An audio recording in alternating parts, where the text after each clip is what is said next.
My originality. Land of the rising sun. Biafra. Land of the rising sun. Biafra. My home, my fatherland. Biafra. Land of Biafra, my home, my fatherland.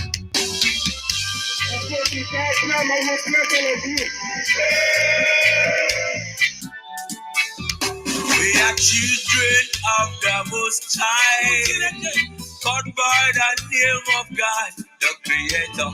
Wise men from the east, south, and the middle, great Biafran people. But they killing to idol worship and we lost the face of our God. And as we wallowed in idol worship the British entered in, trading on the Niger, exploiting their people, trading by barter. You give me palm oil and take soup to them yesterday. I brought in civilization, brought in their religion, and told us about America, and we embraced them. I never knew them got ulterior motive. With religion splitted us amongst our brethren. With denomination, tear us apart. Building churches, schools and hospitals. We never knew we had to pay this much to be your place forever. Oh, Nana. So we fought so hard against them systems, fighting against them schism. We fought so hard against them systems, fighting against them schism. But our lives have gone poor. At the very spot we left our America. Now is the time to be restored. Great Biafra be restored. I want freedom for my people. Freedom for Biafra. Our lives have gone poor. Land of the rising sun.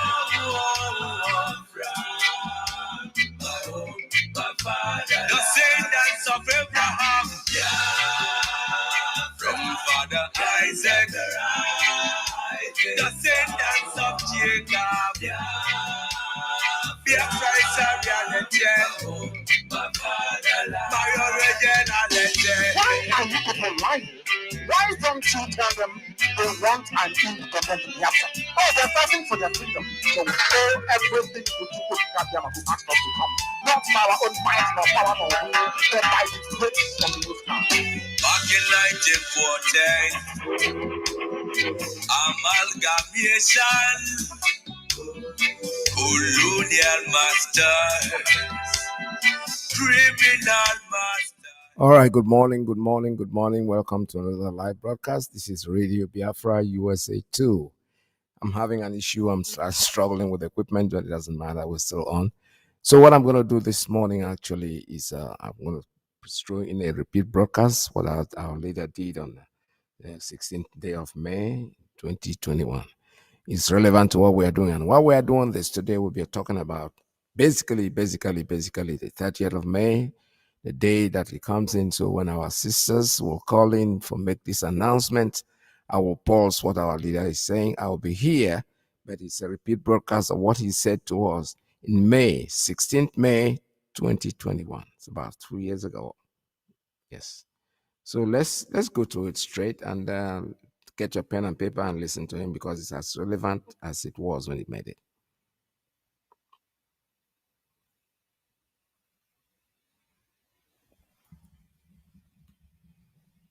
Okay, I'm still trying to see if it's going to come up because even brought their Bible to us. We answer Umuchubu. We answer Obasi. We answer Tamono. These are your names, but these are also the names that we bear to say that the time has come for you to come down from heaven, that thy will upon the lives of your children may be done in our lifetime. And that time has come, and it is Biafra. Because you told me that they will invade our land, and that invasion has commenced. They have come, as you promised me. So in the coming weeks and months, men and women are going to die. But after that, Biafra shall be restored. We want to be alive in the land of the living to give your name praise, adoration, adulation, exaltation, and glory. Because Biafra is yours. Now and forevermore we pray. Ise, Ise, Ise. Very many years ago, I told you something that has come to light this very day.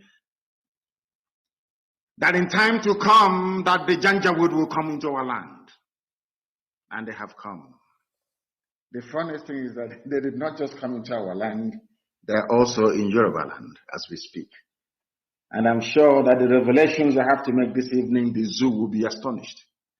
I'm even sure that the British intelligence services do not have what we have in our possession this very evening. And I'm sure that the Fulani Janjaweed who are in control of Abubakar Yusuf Mohammed, the idiot from Niger Republic wearing Buhari mask, do not even know what I'm talking about.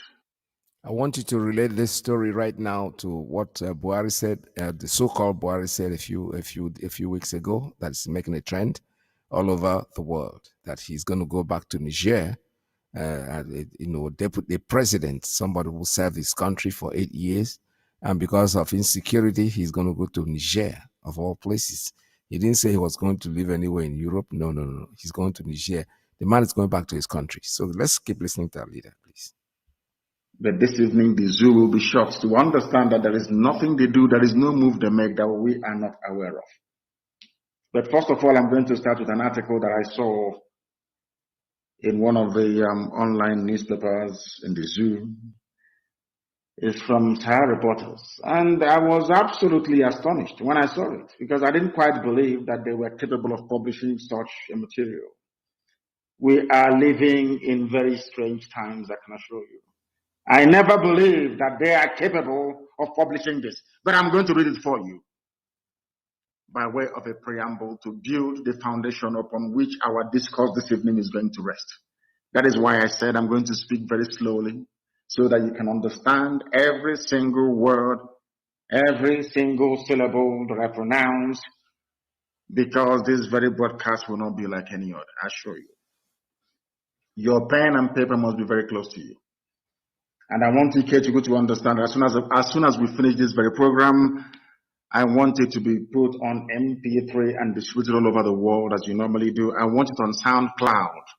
I want this very program this evening to go far and wide. This could be your morning or your afternoon, but from where I am, it is evening. So you must allow me or excuse me when I make reference to the time that we are in, which is evening, here that I am at this precise moment. This article, the headline is Stop Calling Eastern Security Network a Terrorist Group by Adebayo Raphael, published by Sahara Reporters. And I'm going to read it, please, if you bear with me. The Nigeria that Buhari desperately desires is one in which all Nigerians practice fatalism. The day we all become fatalists in the face of the mighty oppression and injustice happening under Buhari's regime is the day we stop being free. In other words, there's an acknowledgement by this very writer that we are living under a regime of terror and bondage. The only mistake he made was to refer to it as a Buhari regime. It is not. It is an organized Fulani banditry regime. Fulani Caliphate is in charge of everybody right now in the zoo as we speak. But what troubles me is that they have managed to get into the minds of the people. Not into the minds of IPOB, of course. Heaven forbid. They have now managed to get into the minds of the people. And that is why they are able to wreak havoc. And I want everybody, those of you from the Middle Belt, those of you from the South, those of you who are still in support of one Nigeria, I want you to understand what is to come. As a result of your foolishness and your stupidity, you are handing over your land to Fulani people, and I'm going to prove it to you this very evening. This very brilliant writer, Adebayo Rafe, went on to say that the news mediums reporting ESN as a terrorist group are doing a great disservice to the Nigerian people. Do you understand this very clearly? There are some media houses, some newspapers, and all the rest of them trying as much as they can, of course, with very limited success, to tag Eastern Security Network a terrorist group. And why are they trying to do that? Why do you think they want to tag ESN a terrorist group? Not Fulani bandits, no, not Mieti Yala, not at all. Not those killing, raping, pillaging, and sacking towns and villages. Not at all. Not those that have renamed some villages in Benue State into Fulani names. No, they're not terrorists. It is ESN. Why? Ask yourself that simple question. Because Eastern Security Network is on record as being the only people to drive away Mieti Yala from any state in the entire Nigeria. We drove Mieti Yala away from Ebonyi State after 4 years of war. 4 good years of war, they ran away from Ebonyi State. That is why they have now gone to go and bring in their big guns, their big brothers. But we're going to face them and we shall defeat them. Mieti Yala was in Ebonyi State as a fully fledged, functioning, Fulani-sponsored terror group. Even your so-called presidency said in the public that they are legitimate stakeholders in the government. In other words, what is happening in Nigeria today is an organized Fulani banditry. But some of you in the South are too stupid. You are too useless. You are too hopeless. You are too idiotic to see what Fulanis are doing to you. But it's going to happen. Because before I came on air this evening, I had confirmation that they are now in Lagos. That was what they were trying to cleverly disguise as IPOB attack on Lagos. I want to let you understand. If I tell the terror group in Lagos, you will marvel. But we know we have their intel, and I'm going to give it to you this evening as we proceed. They are trying to get you to tag ESN a terrorist group. Why? Because we defeated Mieti Yala in the East. We rendered them useless. It was because of the work that Eastern Security did in the past, is doing now, and will continue to do. That is the reason why the Southern governors came together in Asaba only last week to announce a ban on open grazing, to try for the very first time in their lives to confront head-on this Fulani Islamic hegemony. As a result of the bravery and sacrifice of Eastern Security Network men and women. Without ESN, by now, all of you would have been, it would have been over for all of you. By now, without this IPOB, all of you would have been gone. You see, I told you before that there is a method to our madness. We proceed very, very gingerly and cautiously, trying to take our people with us every step of the way, but above all, their understanding of the very perilous times that we are living in. These are the things you must calm down to educate yourself, because sometimes our people are always in a hurry. They're always in a hurry in the process. They fail to factor in every variable that will enable them, or that should enable them, to understand the tactics of the enemy. Most of you don't understand the way the Fulanis operate, but we do. That is why we have been able to predict every of their move. This very person is telling us that anybody saying that ESN is a terrorist group wants you to become weak, wants you to become the oppressed inside Nigeria. What IPOB is doing is to defy oppression, is to confront evil face to face. We have paid very dearly for it, and we are still paying for it. But the sacrifices we are making is to ensure that the generations to come after us cannot endure this level of oppression, this level of humiliation.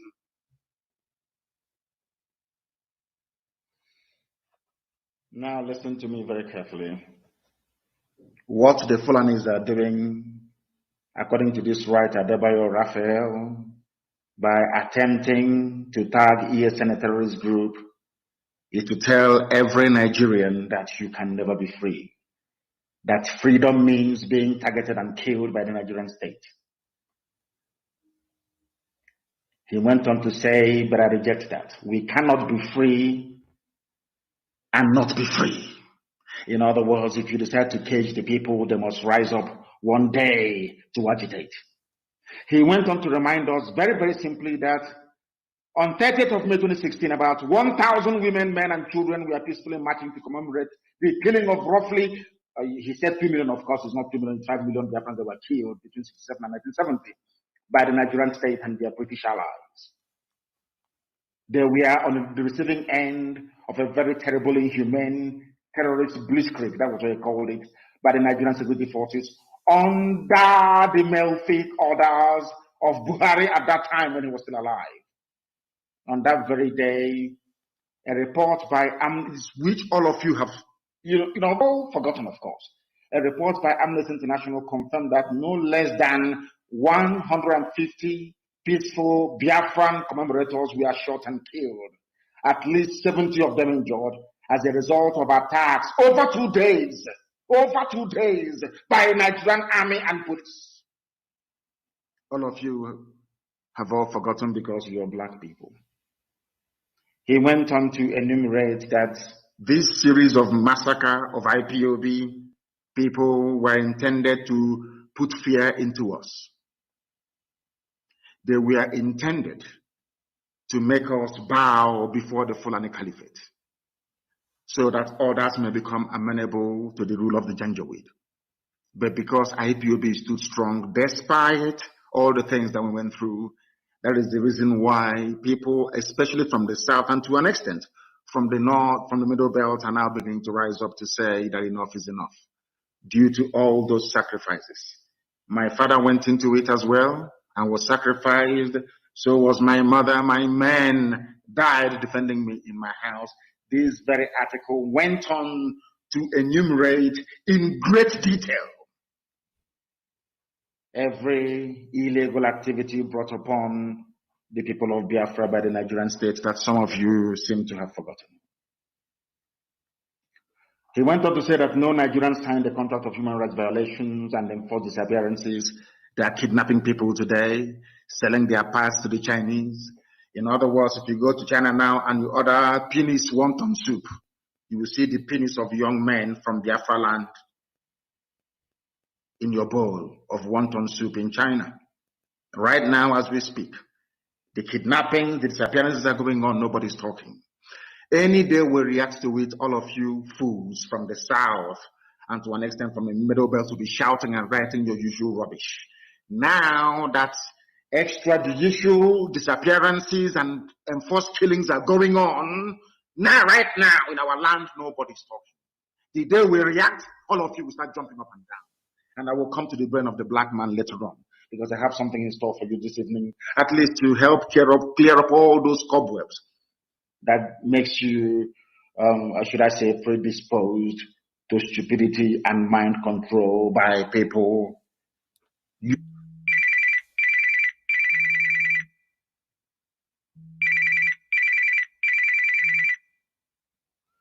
Good morning. Yes. Good morning. Okay, you're here already, right? Yes, Mazi. Okay, go ahead. Okay. Good morning. Good afternoon, great Biafrans all over the world. I'm Barrister Ife Wanogomote Biafra, Birobo Biafra from Mugeli North, Orugu Province in Biafra land. Again, today I still come announce to our May 30th,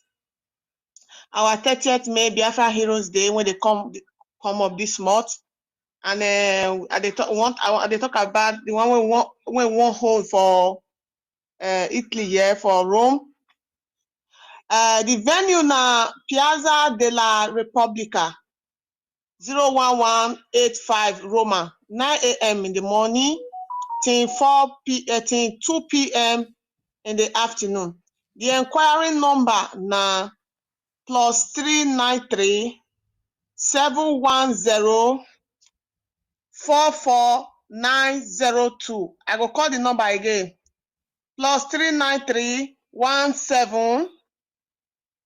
710-3044-902.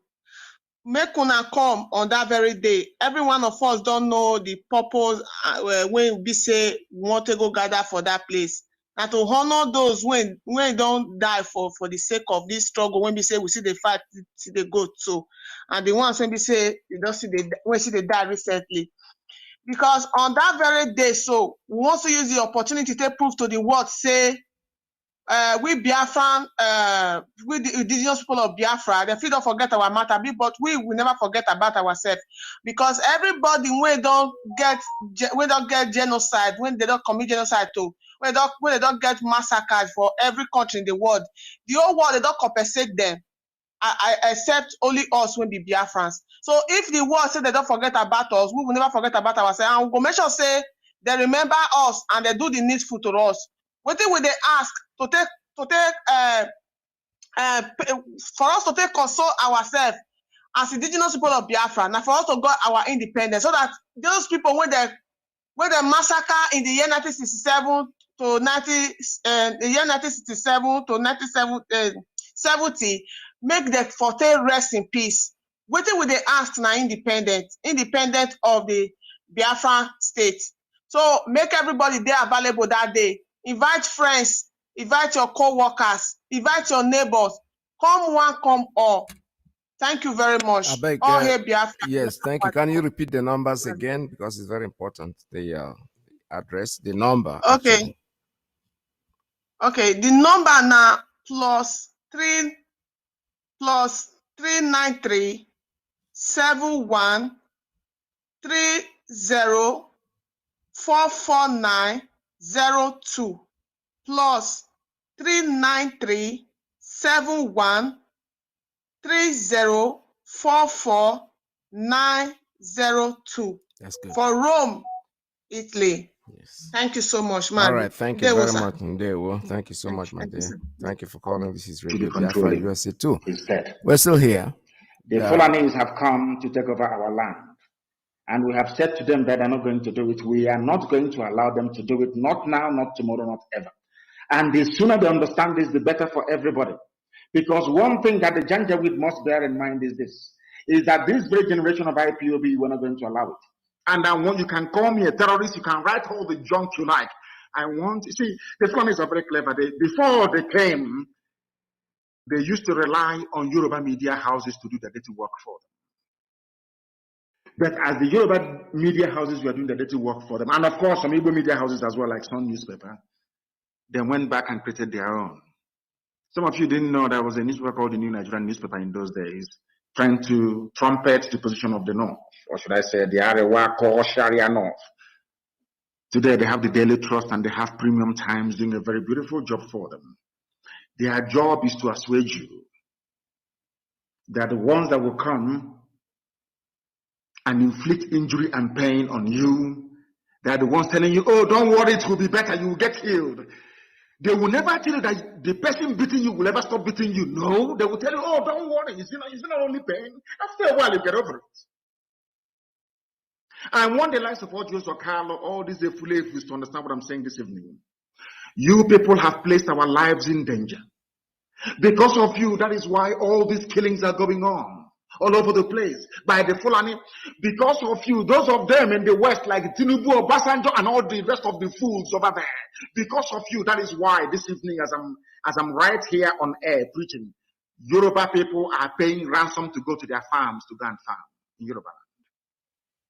The media will not report it. The same way they will not report how many soldiers they have lost so far. That is their new game plan. But in Biafra land, they will keep dying. That I assure them. Kidnap all you like. Intimidate all you like. Oppress all you like. But let me tell you something you don't quite understand. We are involved in a nationalist pursuit. We are pursuing the freedom of our land. And it can never stop. I want Fulani to understand this very clearly. Understand it very, very clearly. We are not going to stop. Not today, not tomorrow, not ever. If you have come to our land to kill us, you are going to die there. That I can assure you. I am not perturbed by the tag of terrorism, by the tag of you're proscribed, the proscribed, outlawed IPOB, a human being in Nigeria who is suffering, a journalist who is suffering, a media house that understands the pain, the suffering, the anguish, the torment that the people are going through every day is starting this junk on a daily basis. And the Fulani Janja they're all going to find you. They will find you. Do you know that people are being kidnapped in Aba by the Nigerian army sent to Sokoto? They are now demanding ransom. A man paid 6 million naira only 4 days ago to have the wife, his second wife, released to him that was taken to Sokoto. Are you sure you people don't actually understand what is happening around you? We are in a state of war. They've not declared it, but we are in a state of war. Nelson Mandela was called a terrorist. Yes, Nelson, go and do your research because everything I tell you is gospel.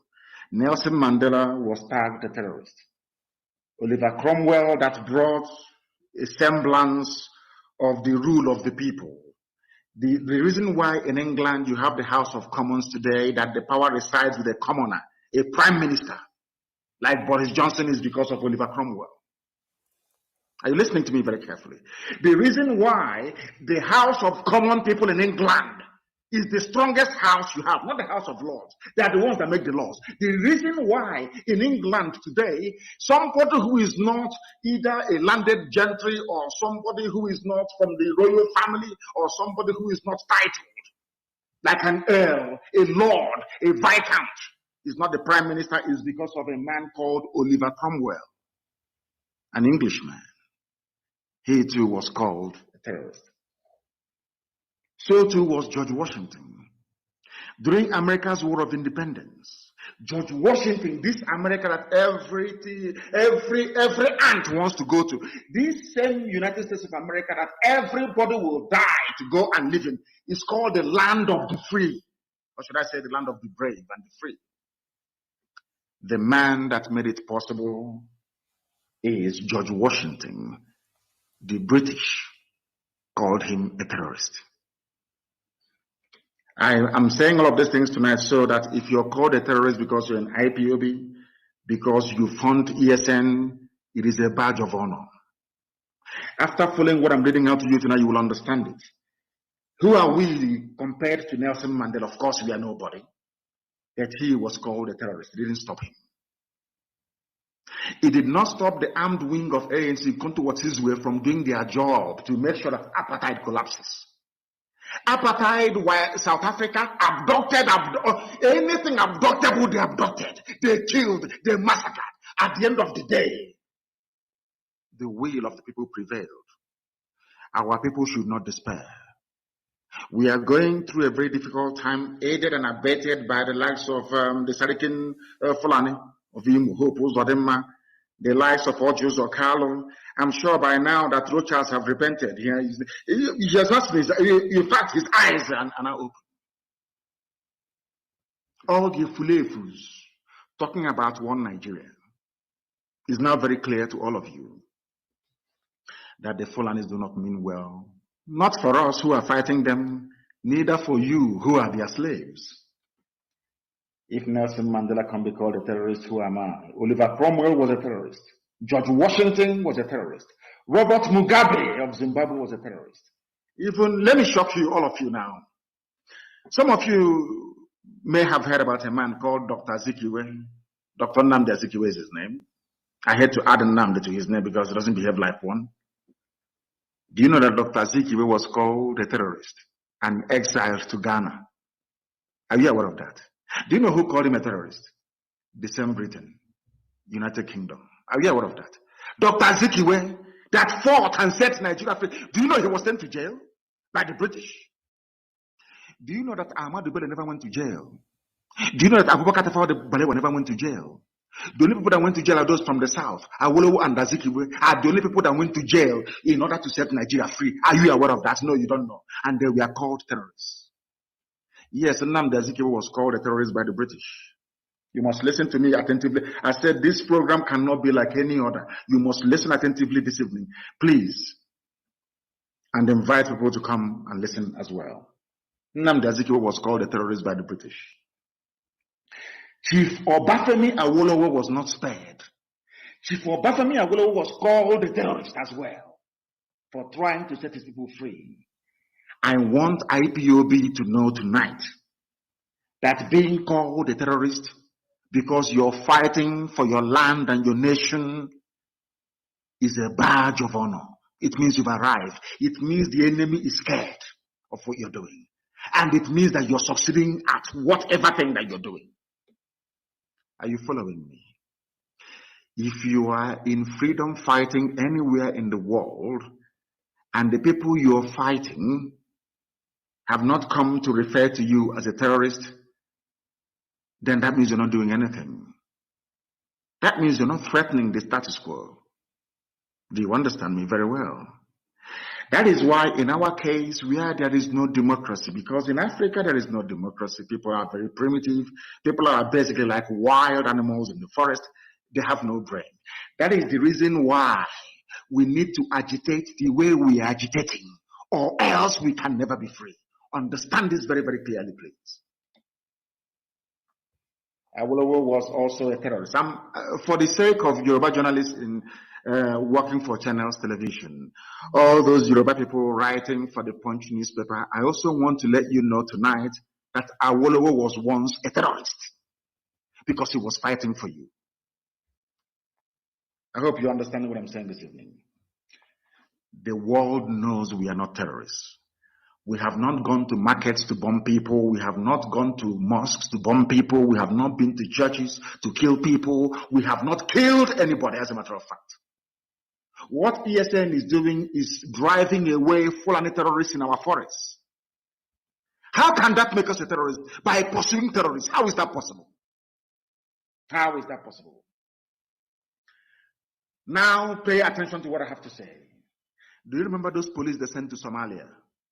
And I want people in Lagos to confirm this. I want my Yoruba brothers and sisters to confirm this, please, tonight and tomorrow morning. Do you know those police people they sent to Somalia? Ask yourself, why would any sensible country in the world send their police to Somalia? Is that possible? Do you know what they went to Somalia to do? I think that the Nigerian government will be shocked tonight that we have this intel. And I want to let them understand that the M branch of this very movement of IPOB to restore Biafra, our M branch is far more resourceful than any other organization in the whole. There is no move they make we don't know. We know how many tanks they are bringing. We know how many soldiers they are bringing. We know the type of armaments they are bringing. Everything we know. Ask the National Security Advisor of Nigeria. Ask their head of National Military Intelligence in Nigeria. Ask all the so-called big wigs of intelligence in Nigeria. And also ask the British. Why did Nigeria send a so-called policeman to Somalia to go and train people? Do you know what they went to Somalia to do? They went to go and recruit Al-Shabaab, terrorist operatives, to come to Nigeria to help them fight this war. That was why they went to Somalia. I'm sure this night they will be shocked how we knew this information. They went to Somalia. There is no country in the world after the debacle of U.S. rescue mission, Operation Hope, under George Bush Sr. No country in the world has ever dared to send their people into Mogadishu. Only Nigeria. Why? To go and recruit the very deadly Al-Shabaab terror group to come and fight for them. Remember the intel all over the place. America gave you intel a few weeks ago. I also have the latest one they gave today. When America said that terrorists are now moving south, I want to let the whole world understand. I want Tinubu to understand that even you are from you're not safe. These are the people who are surrounding Lagos today. They are the ones in the forests of Yoruba land. Their leaders have come. The Nigerian government, the Fulani Caliphate government, sent their hardened men to Somalia to go and recruit Al-Shabaab terror group because they do not have the numbers to fight in the south. So they are complementing it with terrorists they are now recruiting across the Sahel, but most importantly, Al-Shabaab in Somalia. That was why they went to Somalia. Have you had any updates since they went to Somalia? Have they tried to show you anybody they have recruited from Somalia or how they're helping the Somali government? Have they done so? The answer is no, because their motive there is sinister. They went there to go and recruit our to come to kill all of you, shouting one Nigeria with green, white, green flag. You know, sometimes I think that Elohim in heaven is maybe trying to hold us back, to unleash this thing from the Fulani, so that all the Fulefus will die in misery and in regret. That was why they went to Somalia to go and recruit Al-Shabaab to come to fight for them. And this Al-Shabaab, they are the ones who are in Lagos, planning to attack Lagos. The Tinubu told the police commissioner to say it is IPOB. Are you following what I'm saying? Ask your black people. Why did God make me a black person? I don't understand. Why people cannot reason. Let me ask you again. Ever since their police went to Somalia, it is a foreign expeditionary mission. How come there is no update? How many Somalis they have trained? Have you ever, brain of a black man, have you ever wondered why you don't hear anything about that? For the very simple reason that they went to recruit terrorists, Al-Shabaab, and they are the ones now in and around Lagos, planning to launch multiple attacks in Lagos. And the human being, somebody that claims he has conscience, woke up in the morning and decided to blame IPOB for it. When Tinubu knows that those who are in the bushes and forests in and around Lagos are Al-Shabaab, hardened Somali terrorists all the way from Mogadishu that they brought in. Of course, history will be kind to IPOB. As this our brother have just written. His name is Adebayo Raphael. If they say to you in this life that Yoruba people will rise up to write glowingly in defense of IPOB, you will not believe it, but it is here very clear in black and white. Al-Shabaab is in around Lagos because Fulani knows they don't have the numbers. They cannot win this war. Nigeria has never won any war on its own before in its history. They always rely on people to fight for them.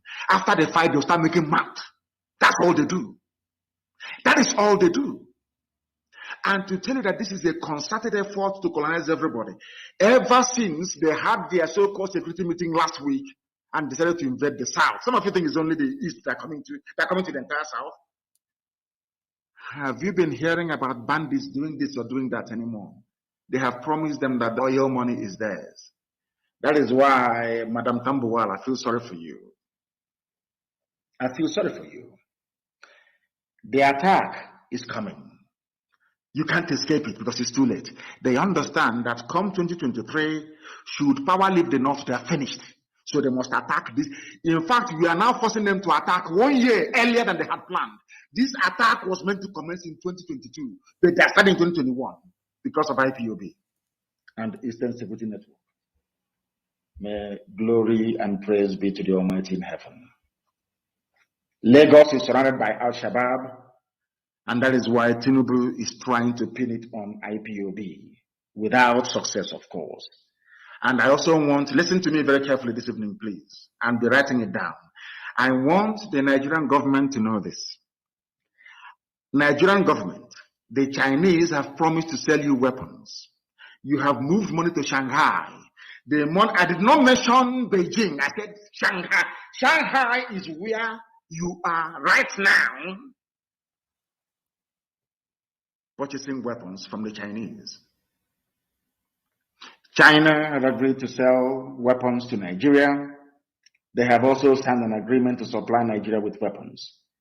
I did not say Beijing. I said you are in Shanghai. That is where you are right now negotiating to bring those weapons in. because you have moved Al-Shabaab to Lagos. The main strike force of Al-Qaeda is in Benue State. And the hardened remnants that you recruited from Boko Haram, they are now moving to the east from Bauchi. That is a three-pronged attack coming to the south. And I want Middle Belt to understand this very clearly.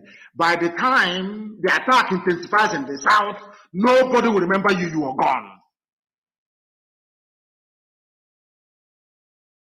Three-pronged attack. The Nigerian government recruited 3 hardened terror groups to fight this very battle for them. Al-Shabaab, they are in and around Lagos, they're in Yoruba land. They are the ones to lead the attack against Yoruba people. The main strike force of Al-Qaeda in the Maghreb, they are advancing through Benue. They will enter into Kogi. From there, they will come into Anambra and Enugu. Whereas the main Boko Haram front, recruited by this same government, they are coming from Ebonyi. But they are based in Bauchi, they are coming from Bauchi. That is where the armor, that is where the tanks are that they have given to them with which to come and kill people, because they have promised them the oil and gas in Biafra land. And that Allah gave Nigeria to Fulani people. Today's date is the 16th of May, 2021. I pray to Elohim that this doesn't come to pass, but it's going to happen. And when it happens, as usual, people will go back to this, but he said it, oh, he's a prophet, he said it, oh. Because you cannot stop what is coming. And I want you to know those to blame when they start massacring your men, women, and children. You will blame Obasanjo, you will blame Tinubu, you will blame Odios Okalo, you will blame, I don't even want to mention the Sarikini Fulani Hope that is very irrelevant. You blame Rocha Sokorocha, you blame the Nnamdi, you blame Iwanyang, you will blame Mrs. Tambuwa, you will blame the likes of Edwin Clark. All these appeasers of Fulani. They always appease Fulani. They want to please them. One Nigeria. The person you are doing one Nigeria for, does Fulani believe in one Nigeria? So you think that by Fulani opening their mouth and saying one Nigeria, they are doing it because they love you? Are you stupid? Are you that foolish? They're doing it because they want to conquer you. And in fact, you are conquered already. You are conquered already. Nigeria, are you not in Shanghai purchasing weapons right now, this very night? True or false, we know. When you bring them in, we are going to know. When you deploy them, we are going to know. When we destroy them in Biafra land, we will also tell you that we've destroyed them. That is to let you understand that our own intelligence is more than yours. Because in Yoruba land right now, not only are they refugees in Benin Republic, which some of them do not know, because the news is being suppressed, Yoruba people are paying ransom to go to their farms. Ask yourself this question. Somebody as influential as Wole Soyinka cannot go to his farm. He's a Yoruba man. Wole Soyinka, of course, one of the people that I blame for the mess that Nigeria is in. A man who is learned should be educating those of us, should be foretelling the dangers to come by virtue of his academic accomplishments. He was the one supporting Fulani Janjaweed. I don't know if they were doing it to spite the Igbo people. I don't know what for. That same man cannot go to his farm. Are you following what is happening? Are you following what is happening? Of course, they gave us BBC Igbo to do to us what Punch and all these channels have been doing to Yorubas for long. They're in front of you, they'll be doing yo-yo. One Nigeria, you're dancing.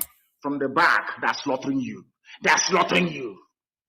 Because Fulani needs to create a diversion.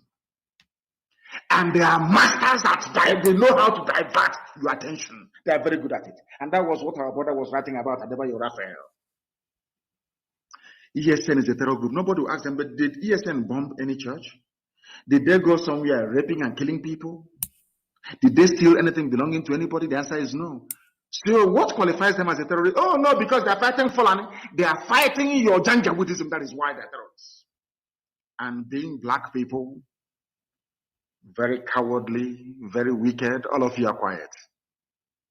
And I said this thing before, and I will say it again to the hearing of the whole world. Black people are suffering all over the world because we are a very wicked race. You can never see something evil happening and rise up to say that this is evil, regardless of that person's ethnicity or tribe or religion, you say this thing is evil. I was in detention. I was paying for wrongfully convicted and wrongfully accused northern boys to have access to decent legal representation. I was paying for it. I was in detention. I was paying for it. I was paying for people who were wrongly accused of being Boko Haram members to be set free. I did not mind which tribe they came from. There is a video circulating, and I want all of you to circulate that. I was in High Court. I was the one that paid for the parents to come to Abuja, to High Court, that I may tell the whole world where their children were being kept. I did not do it because they were Igbo or Efik or Ibibio or Biafra. No, not at all. Because they are human beings. And the truth must prevail. And I'm telling you, maybe that is the reason why, despite all their attempts to kill me, they have not managed to do so. Because this God that we serve in heaven can see the hearts of men, even in secret. And know that I harbor no ill feelings towards anybody on this earth. All I want is to be free. The reason why I want to be free is because Nigeria can never work, not today, not tomorrow, not ever. And I have pride and I have honor. I cannot be following white people all over the place, staying in a white man's land, working, them giving me everything, 24 hours, electricity, housing, education, everything, and I cannot give the same thing to my people. If I can't do that, it means I'm a failure in life. That's why we want Biafra. Not out of hatred for anybody, not at all. But Fulani wants to take our land, and we're saying no, they cannot take it.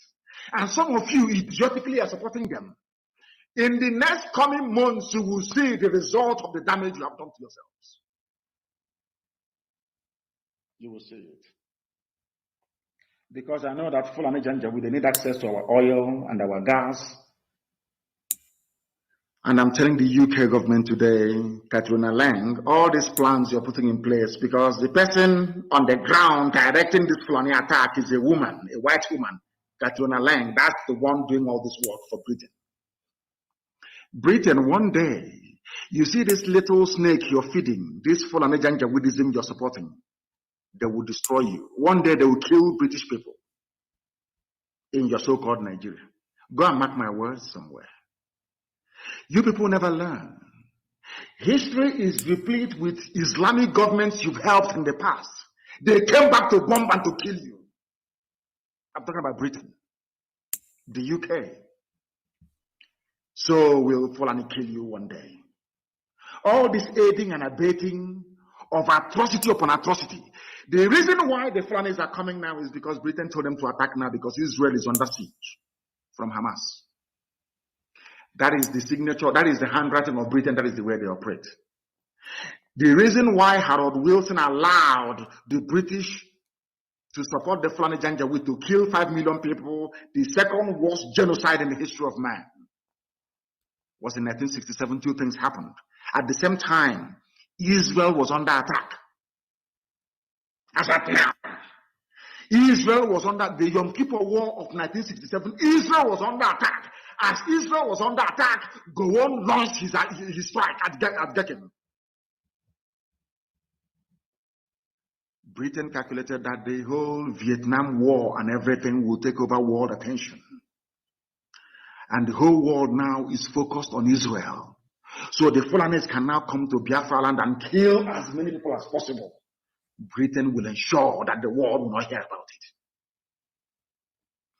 Are you following what I'm preaching? Yes. Are you following what I'm saying? Absolutely. Because what I'm giving you is gospel from heaven. It's your Chineke.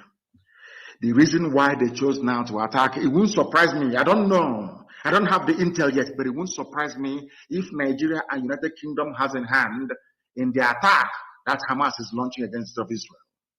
I'm being honest with you.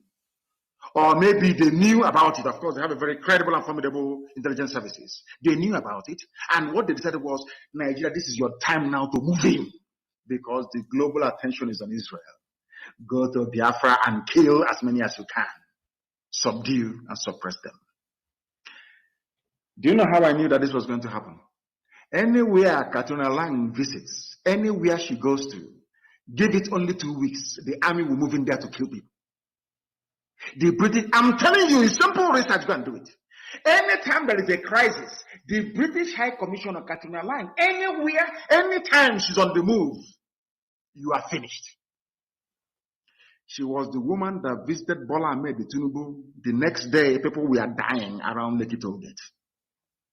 After visiting Ojo Zokalo to go engage the Poles of the East, Ojo Zokalo gave them the go-ahead to come to our land to kill us. Katrina Line, that's the woman's name. British High Commissioner to the zoo called, that they created called Nigeria. And people don't want to understand because I'm going to come to the issue of black people later on. Because the time has come for us to begin to reason properly like human beings. Do you know somebody called Davin Anderson, the US intelligence chief? He warned that southern Nigeria needs to keep its eyes open. Terror groups have taken over the region. This is the news being reported 3 hours ago. 3 hours ago, go and Google it. Southern Nigeria needs to keep its eyes open. Terror groups have taken over the region. This was what Tinubu was trying to pin on IPOB. Are you following? This was what Tinubu was trying to pin on IPOB. So when Al-Shabaab are busy slaughtering people in Yoruba land, Tinubu will say it's IPOB that is doing it. But as God will have it, the love I have for Yoruba people stemming from the love they have shown to me, I'm being honest with you. We talk privately. The land of Baya de Banjo, the land of Gani Adams, the land of Iboho, the land of Femi Fanikayode, the land of Papa Shoranti, the land of my late friend. Why would I go and attack it? They don't know that we are under oath. Do you know we are under blood oath with our Yoruba brethren? Are you aware of that? Blood oath. That we can never, ever, not in a billion years, work against each other. Never. That is why you see their rallies. You see the way they do their rallies? That is why everywhere is bubbling. And the intelligence officer that spoke to us told us that they don't want to attack Yoruba yet. Their plan before was to attack Yoruba first, take over Yoruba land, and then come to the east to subdue us. But that the only people they fear is the IPOB. Go and ask them. That is why they want to demonize us. If you're from the south, I want you to listen very carefully. If you're Biafra, if you do the war, even from the Middle Belt, the United States has said that the southern part of Nigeria should stay on alert because terror groups are already establishing their presence in the country and moving down south. The warning was made in a media briefing by Davin Anderson, commander of the U.S. Special Operations Command Africa.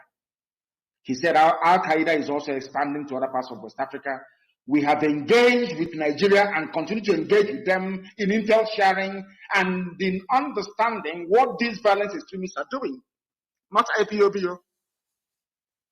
Al-Qaeda is there. Al-Shabaab is there. Three-pronged attack. ISIS in West Africa is there. And Tinubu wants to pin it on IPOB. Do you see how evil these men are? But our God is fighting for us. That is why we receive what they don't even have this intelligence we do. I know where they're buying weapons now, Fulani. Fulani can never fight a war on their own. And I told that all the barracks you see in the east, they're empty. Nobody wants to join their army. That is why they're drafting people from Baguchi. If you claim that 82 division in Enugu is strong, Obinze is strong, or Hafa is strong, or Onitsha is strong, they are all there to intimidate all of you into submission. That the Fulanis may rule over you. That's all. There are no men. They have to go, and now they are recruiting terrorist groups to come and fight for them. You must understand what is happening. Yes, here I'm going to pause this and allow you to make your calls if you want to 646-920-4541, 845-344-7984, 929-406-9953, and try to explain to me what you've gotten about on all these broadcasts, beautiful, beautiful broadcasts that our leader is giving out. These are information that you need to stock in your brain because this was about 2 years ago that he made this broadcast. Today is as relevant as it was when it was made. That's the essence of what our leader, when our leader talks, some people say he's a prophet. No, he is, because he's somebody who thinks. He's a thinker, he's a question mark. He's somebody who asks questions and has time to look, to think, to reminiscent. Because this so-called thing that is happening, there are people out there that people you respect, to be honest with you. And when you go into conversation or argument with them, they piss you off because they are not thinking. Somebody will ask you, where is that said? Where did you get it from? Go, give me a proof. Go to Google and Google. Ask Google the question, it's going to give you an answer. You don't have time for all that nonsense. So the point I'm trying to make in this case is that what I took out of it is he told us that this man is from Niger. Whoever is there wearing the mask is from Niger. And we doubt it. The man himself now made a comment recently that went viral. It wasn't thought that he was, even his own people are attacking him. In fact, somebody I listened to said, how can you, after being a president in a country for 8 years, ever think you are going to move away from that country to a neighboring country, Niger? Because that is his country. That's where he comes from. You go there and they loot all the money that he has stolen. That's where he's going to enjoy it. He can stay because, and the way we are in this part of the world is that for us, nothing, we are like a stream of water that passes through where there's oil and doesn't even leave a trace. So anything we say about people, you just hear it then. Give it 5 days, it's forgotten, it's history. That's exactly what Nigeria is.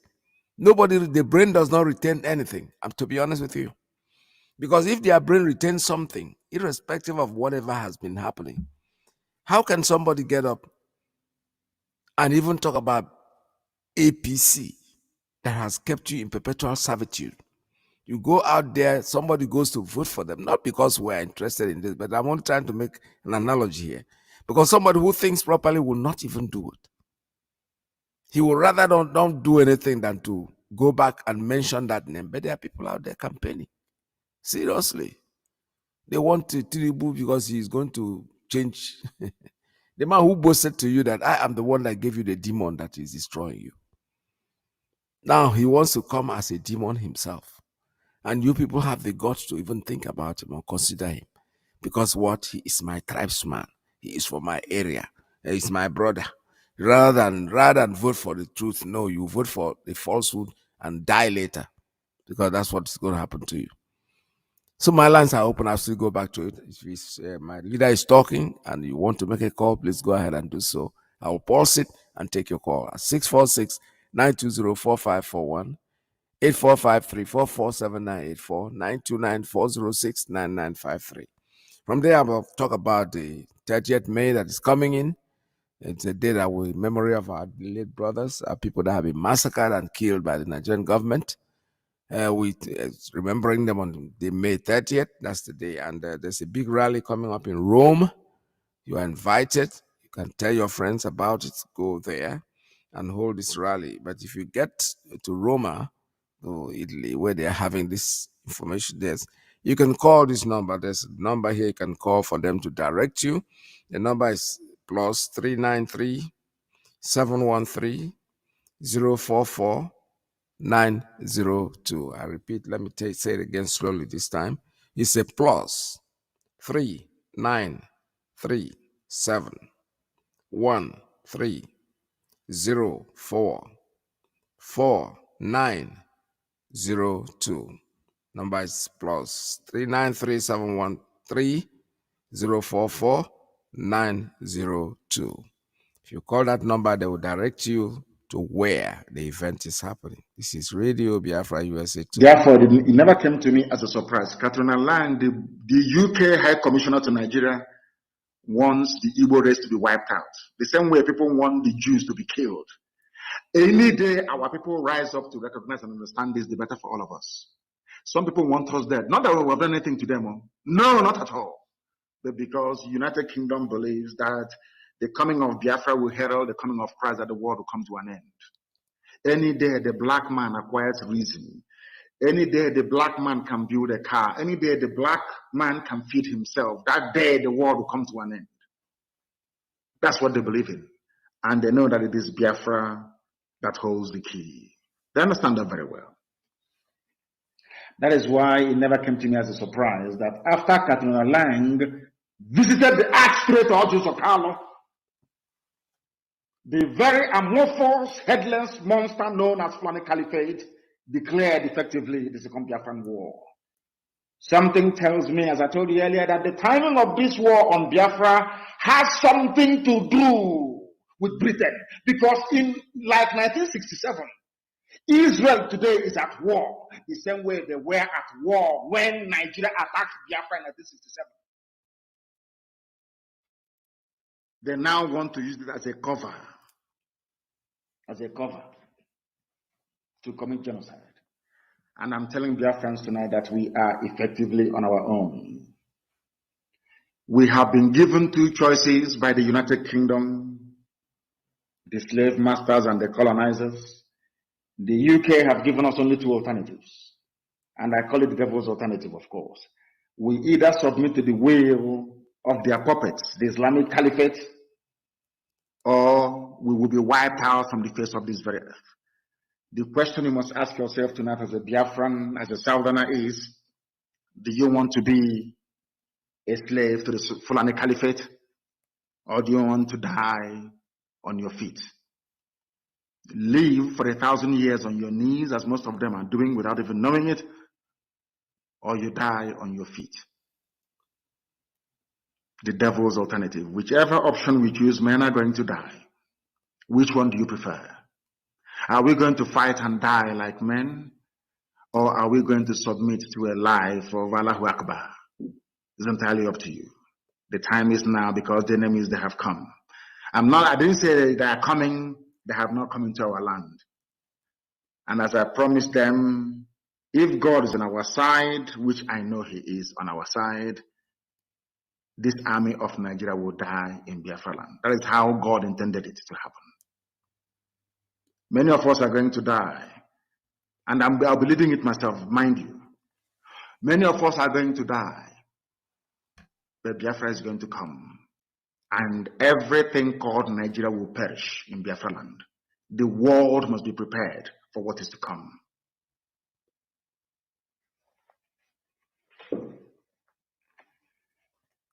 We are not going to be slaves in our land. I want to let Katrina Lang, the UK government, to understand this. That we have chosen the path of death than to submit to the will of the Fulani Caliphate. Death is better for us. People are dying every day. They're not human beings. People are dying every day. Are we better than them? Those who are dying, are we better than them? We must develop the mindset of the Afghanis. In Afghanistan, that is why Afghanistan cannot be taken. It doesn't matter the firepower you have. NATO is in Afghanistan. I've been taking Afghanistan. The answer is no. You are coming to kill us, but we are also going to die together in the land of Biafra. Let anybody say I did not warn them, because things are going to start happening in the next 14 days. When it starts happening, if Fulefus may talk and yap and write their rubbish. But now that the Fulanis are kidnapping our people, disappearing us, killing people in truckloads, nobody's talking. We must make our land impregnable for them.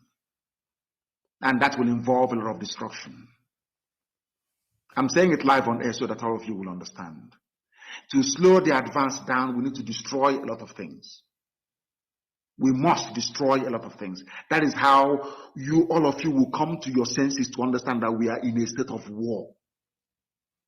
They want to circle us. They are using the Fulefus amongst us to try to be, assuaging your, should I say, your bruised egos, all of you, writing no rubbish about one Nigeria.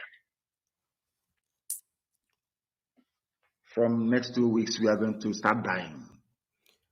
All right, pause it over there and then stop listening to this broadcast at the moment.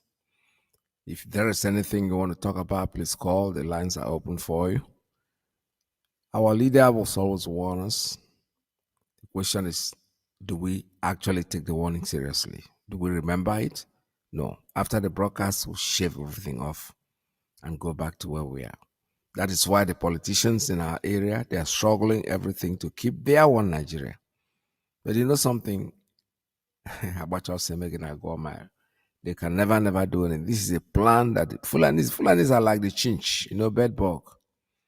When they are there, they will just keep quiet and you think they are not there.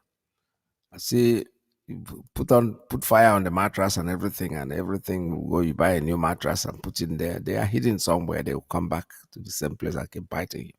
That's exactly what the Fulanis are like. If you think they are going to go away, do you know how many years it has taken them to plan what they are doing today?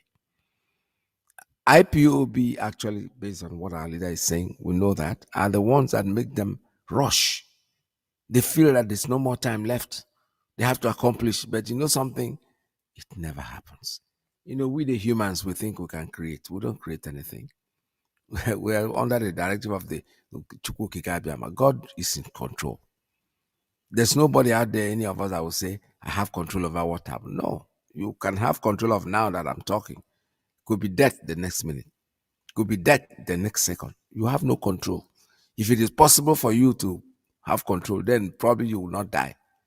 You will avert all the whatever is out there. There's power in control. And that power is Chukwu Abiyama. There's nothing anybody can do about it. They have planned. It started with Babangida. It didn't start now.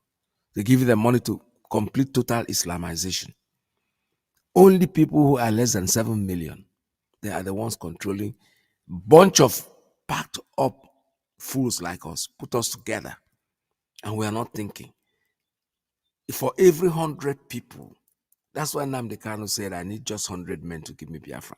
What he's trying to explain is that for every 100 people, especially in a place called Nigeria, we might not have one person that is normal in his thinking. No. Otherwise, things will not be the way they are. It's happening to us today, and it will keep happening. I saw Ojus Okalo basically crying. They don't want to give him the Senate president. Look at his life. You are somebody who have done your business, probably whether you did it rightly or you faked it, whatever you did.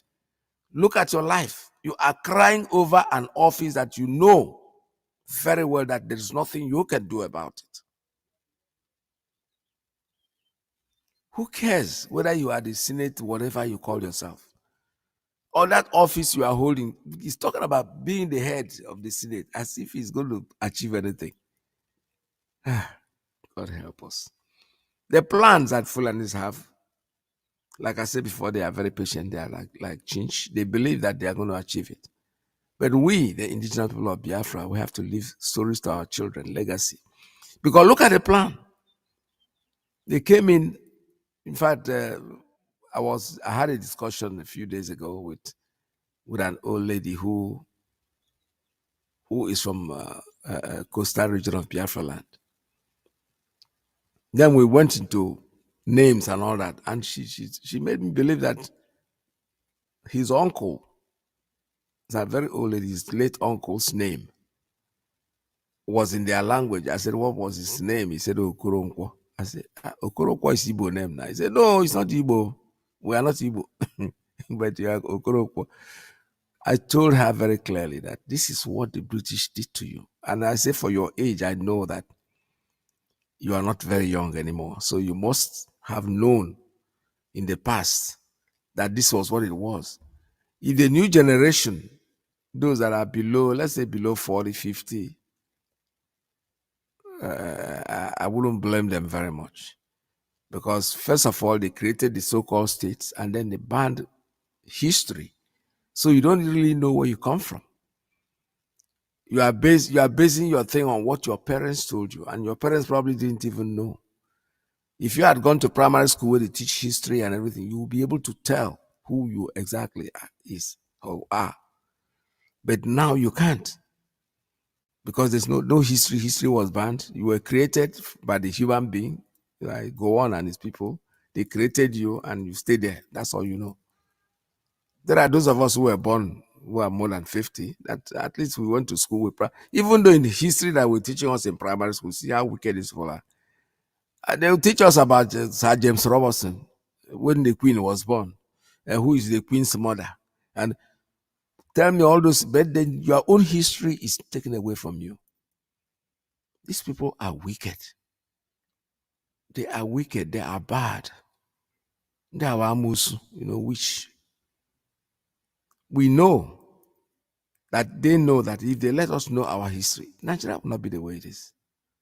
This what we are doing today could have started a long time ago.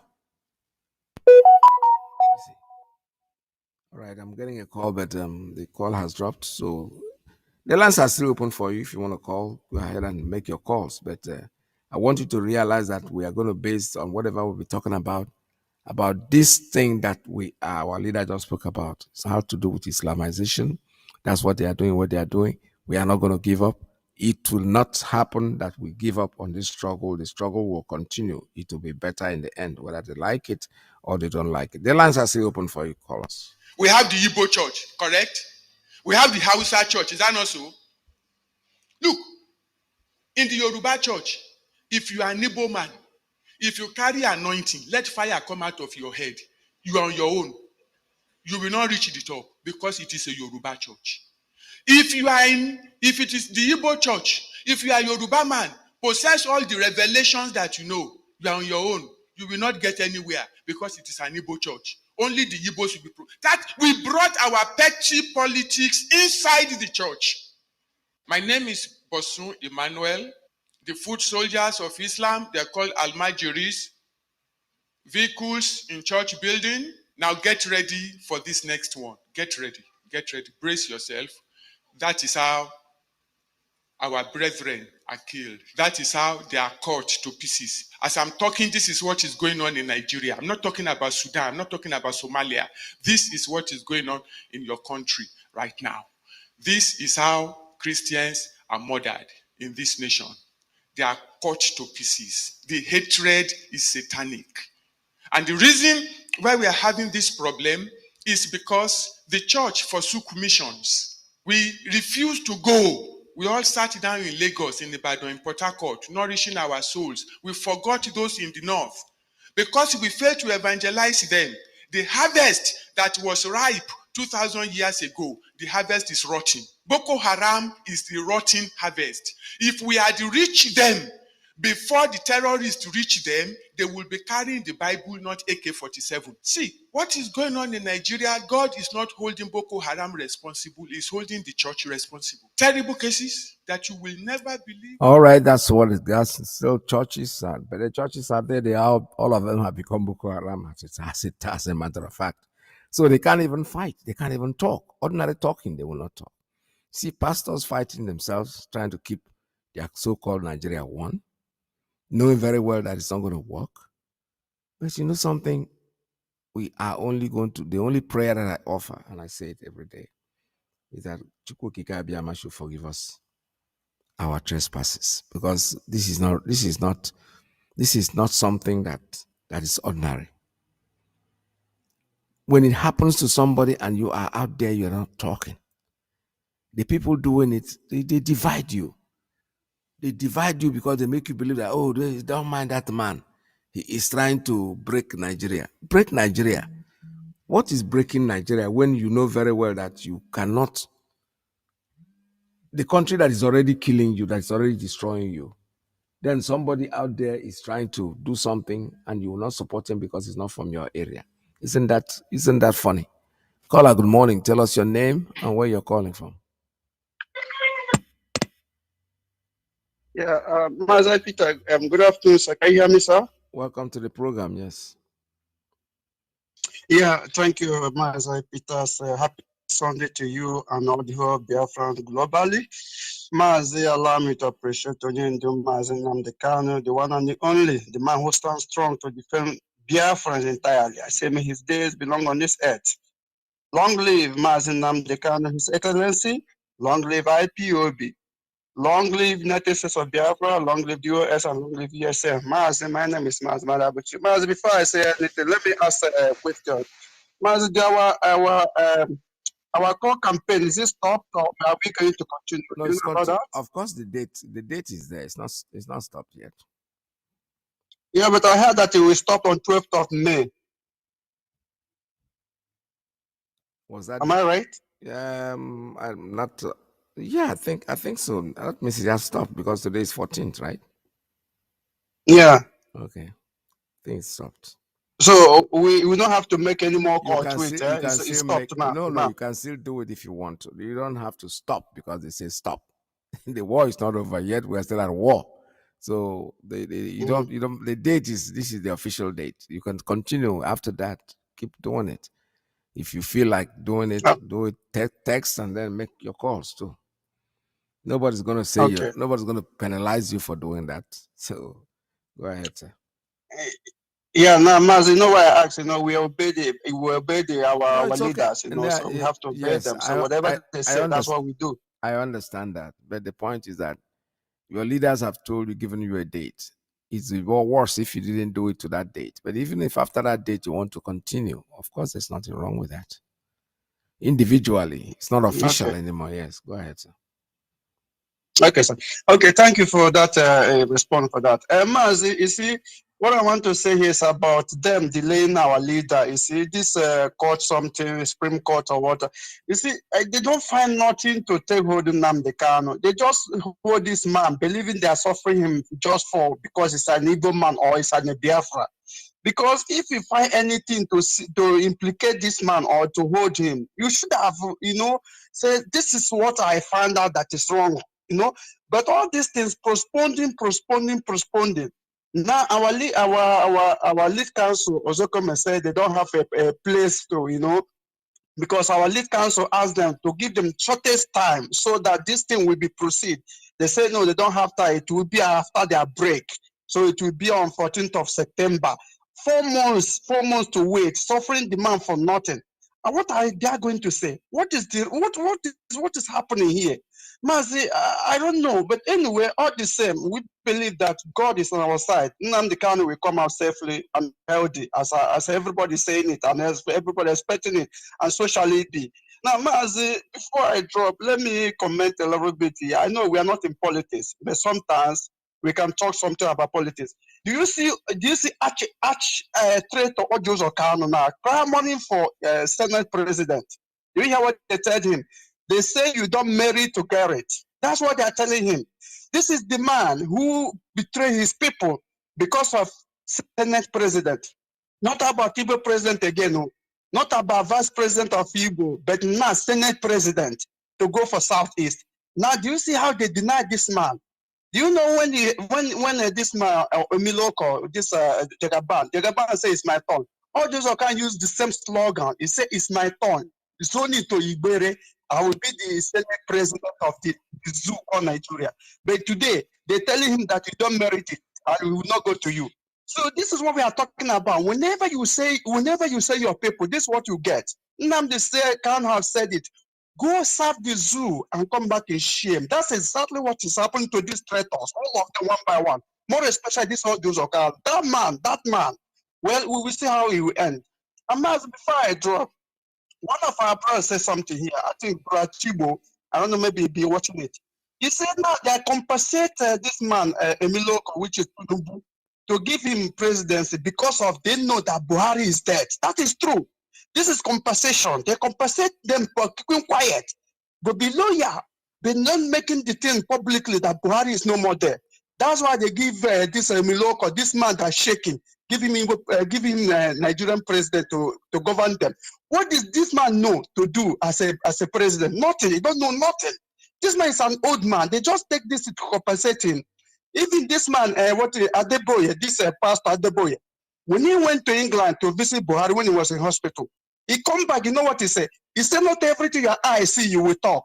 A pastor that says he believes in God, he says not everything you see, your mouth can talk. That you know that Buhari is not there anymore. Because you know that what his name, Osibanjo, vice president, is from his church.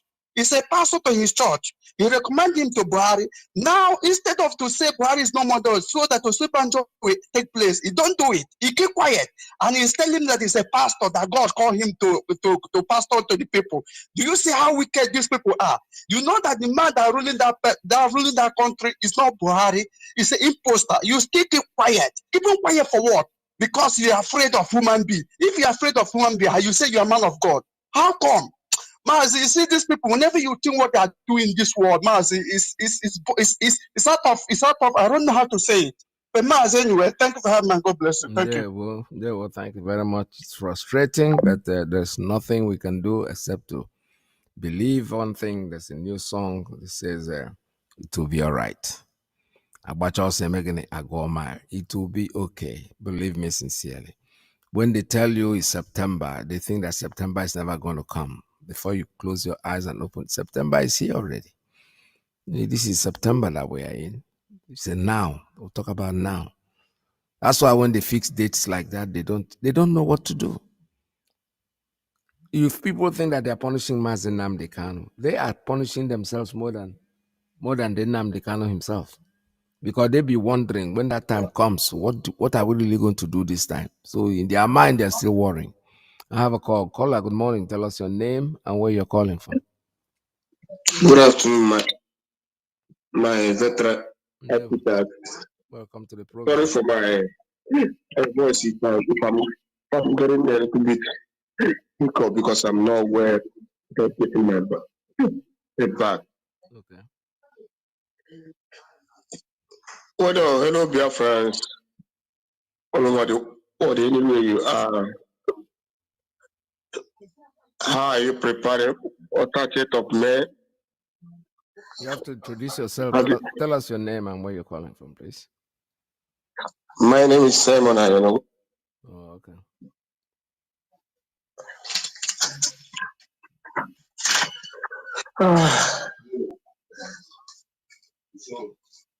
Just hold on, Mazi.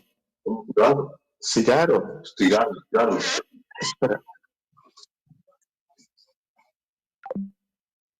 Caller, when you're ready, please call us back. This is Radio Biafra USA 2. And if you're not in position to talk, you don't have to. You don't have to make any call. All right, this is Radio Biafra one more time and say we have to really understand that whatever is happening to us today, it's well planned. That's the way Chukwuka Abiyama wants it. There is nothing we can do. We have to do what we have to do physically as humans, but he's completely in charge.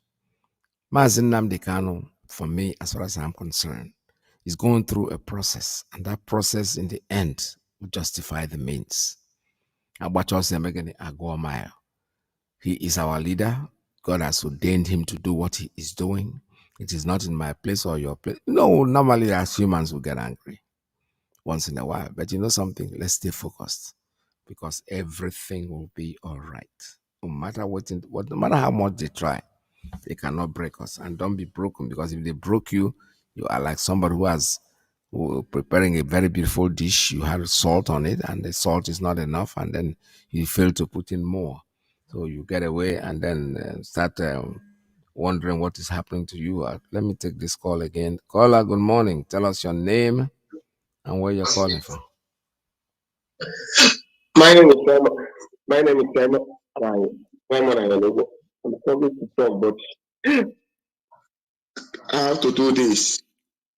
Mazi, what is happening and what is happening to every one of all these traitors, from all those Kanu, from all others, those things will not deter us because our leader have predicted all these things before things started to happen. So what from this side of we know them, know who they are. But what are we going to do? Are we to continue to allow all these people to continue doing all these things they're doing to us? That depends to us. The freedom we are dying, we are living in different of our thing, but that doesn't retire. That pride we are going to pay. It's like our leader, even before the mother father dead, he was willing to fire them for Biafra before the dead even come and meet them. So like others dying. We are not going back. It's for whatever. Anybody that block us, will be taken out of the way. After this dispensation now, another threat also will come, because while they are doing this, they will get more in the east. But Biafra must be restored. Thank you. We are going ahead. 30th of May is about coming. If you have chance to protest, anyway you're making a plan, how you want to make your own plan, make it now. Thank you, man. Yeah, well. All right, like you rightly said, the 30th of May is around the corner, and then there's something that the rally that is going on in Rome, Italy. Please, you want to take part in it when you travel, when you get to the city, you have a phone call where you can call them to direct you on where to go. The number is plus 393 713 044 902. That's the number in Italy when during the rally, the 1 million man march that we're doing on May 30th. So make sure that you get there. And before you go, please make your calls and make your proper preparation so you'll be able to know the location where it's going to hold. And one more time, I repeat, this number is plus 393 713 044 902. Call us. Everything will be all right, my brothers. Let us keep hope alive. Do not be discouraged in any shape or form.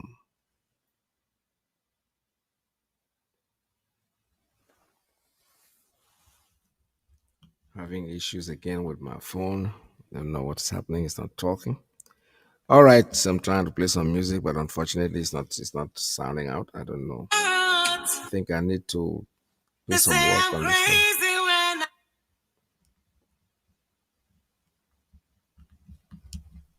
All right, the lines are still open for you at 646-920-4541, 845-344-7984, 929-406-9953. Biafrans be strong. Set them wide. The radio station with more. You're listening to the radio station. You're listening to this is Radio Biafra. Yeah, one more time I say welcome to this live broadcast. Today we are listening to our leaders at past broadcasts, reminiscing about what will happen and what has happened and most things are still going to happen. Because everything I said actually is coming to pass. What we are expecting, the last miracle, the day that we'll dance on the street is the coming of Biafra, the actual coming of Biafra, and that will be very, very soon, I assure you. When they take him to court and they pushing him about, they trying to divert justice, but you know something, as if you hold somebody, you are holding yourself, because if you get up, the person is going to get up. So for them, they made their own law, which they don't obey. But you know one thing, the world is watching. We have not lost anything because we are not losing anything per se. What we are saying is that whatever they do, whatever they are doing, in the end, Biafra will come, no matter how much they do it. Still having to remind you about the engagement in Tokyo with our musicians. Our musicians, they are going to Tokyo, and the flyers are coming out very soon. I think the flyers are here already, actually. They're taking a tour of Tokyo's musical festival, and we need sponsors. We need sponsors. One more time, I say it loud and clear. We need sponsors. If you want to sponsor any of these artists, or you want to make general sponsor, that's perfectly normal. We need money. We need a way to send them there. We have to foot the bill. It's not just for them alone, it's for IPOB in general, because it's kind of fundraising also for us. So if you know you want to be part of it, please call any of the radio platforms. You can call this number 646-920-4541. You can call 845-344-7984. 929-406-9953. That's Radio Biafra USA 2. Call me, call all the platforms. The USA one is there. African nations are there. Just give us a call, please. And you can call okay foreign, see you. And giving out his number already, has done that. Please call. Give us a call. Give me a call. What you are calling us for is for us to be able to direct you properly on where you can put in your money, where you can it's a lot easier when I look at it when it's a sponsor. You can take up one of the musicians and say, okay, this is the person I'm going to sponsor, and that'll be very, very nice. All right. So, and then another one is coming on May 30th. I've already given you that information already. The Heroines Day and the Heroines Day that is coming up. The venue is Plaza de la Repubblica, 00185 Roma. It's 9 a.m. in the morning to 14 p.m., which is 2 o'clock in the afternoon. Inquiry number, if you want to call, please call +39 371 304 4902. That's the inquiry line for this information. But if you get to the city itself and you're lost, please call +393 713 044 902. It's coming up on Roma, Plaza della Repubblica is 00185 Roma. That's the name of the area where it is. And the time is 9 a.m. in the morning, 14 p.m. in the afternoon. That's May 30th. It's a great day, a celebration of our past heroes. The people that died for this struggle, the people that died not only for this struggle, they dying for Biafra. Like I said before, I've said it before many times. I lost most of my friends that we all went there. God knows why I came out alive, because God just felt that I've not finished what I was supposed to be doing. So He needed to give me time to continue. All right. So like I said before, we are having this festival in Tokyo, Japan. We're sending our musicians. The Biafra musicians are going to perform. A few of them are going to be there, and it's going to be a very, very big show.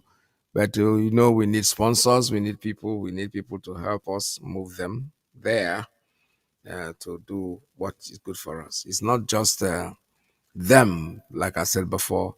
It's also a fundraising event for IPOB. We need money. We need support. So it's not too much for any of us to say, okay, something, I am going to take one of the musicians. It's going to be my responsibility to make sure that the person, he or she, gets to Rome.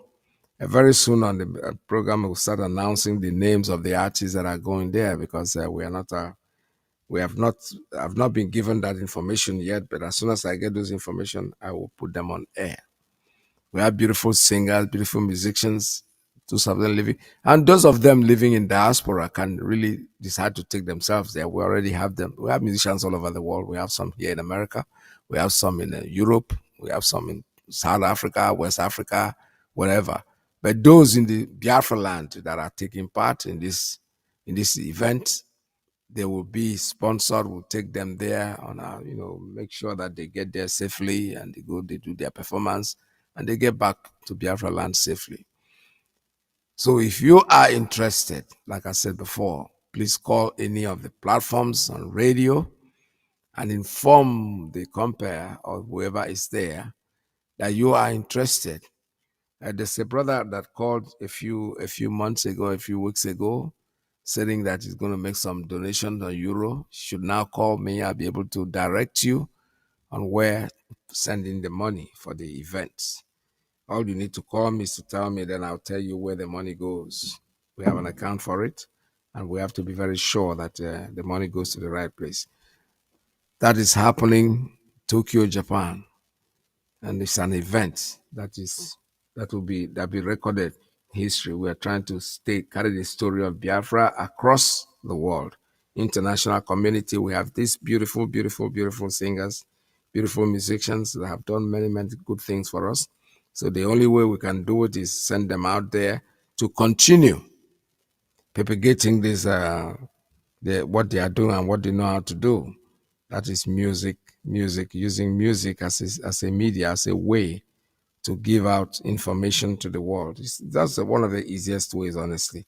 That was taught to me by Mazi Nnamdi Kanu, whom I never believe that somebody with a microphone can really do that much. But unfortunately for us, it's happening. We are sending our musicians out there and we to go out there and do what is good for us. Radio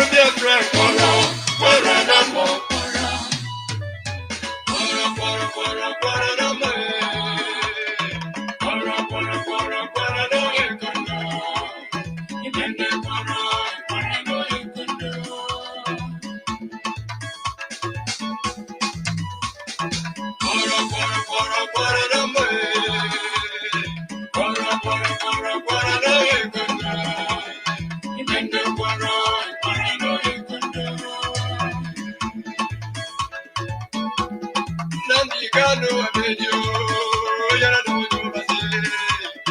Abejo, manjini wale kude. Abejo, manjini wale kude.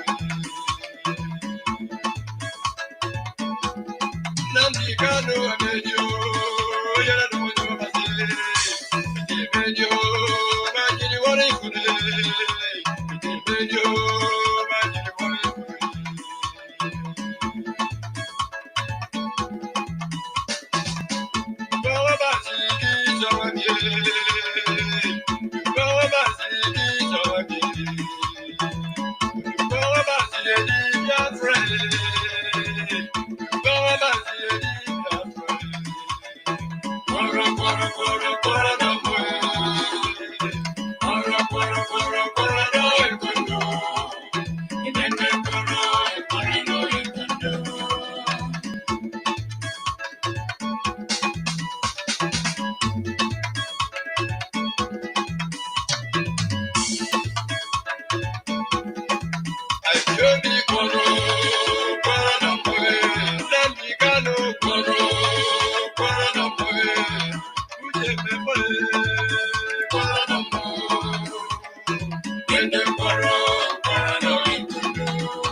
The future is here, and the present is 20 years behind.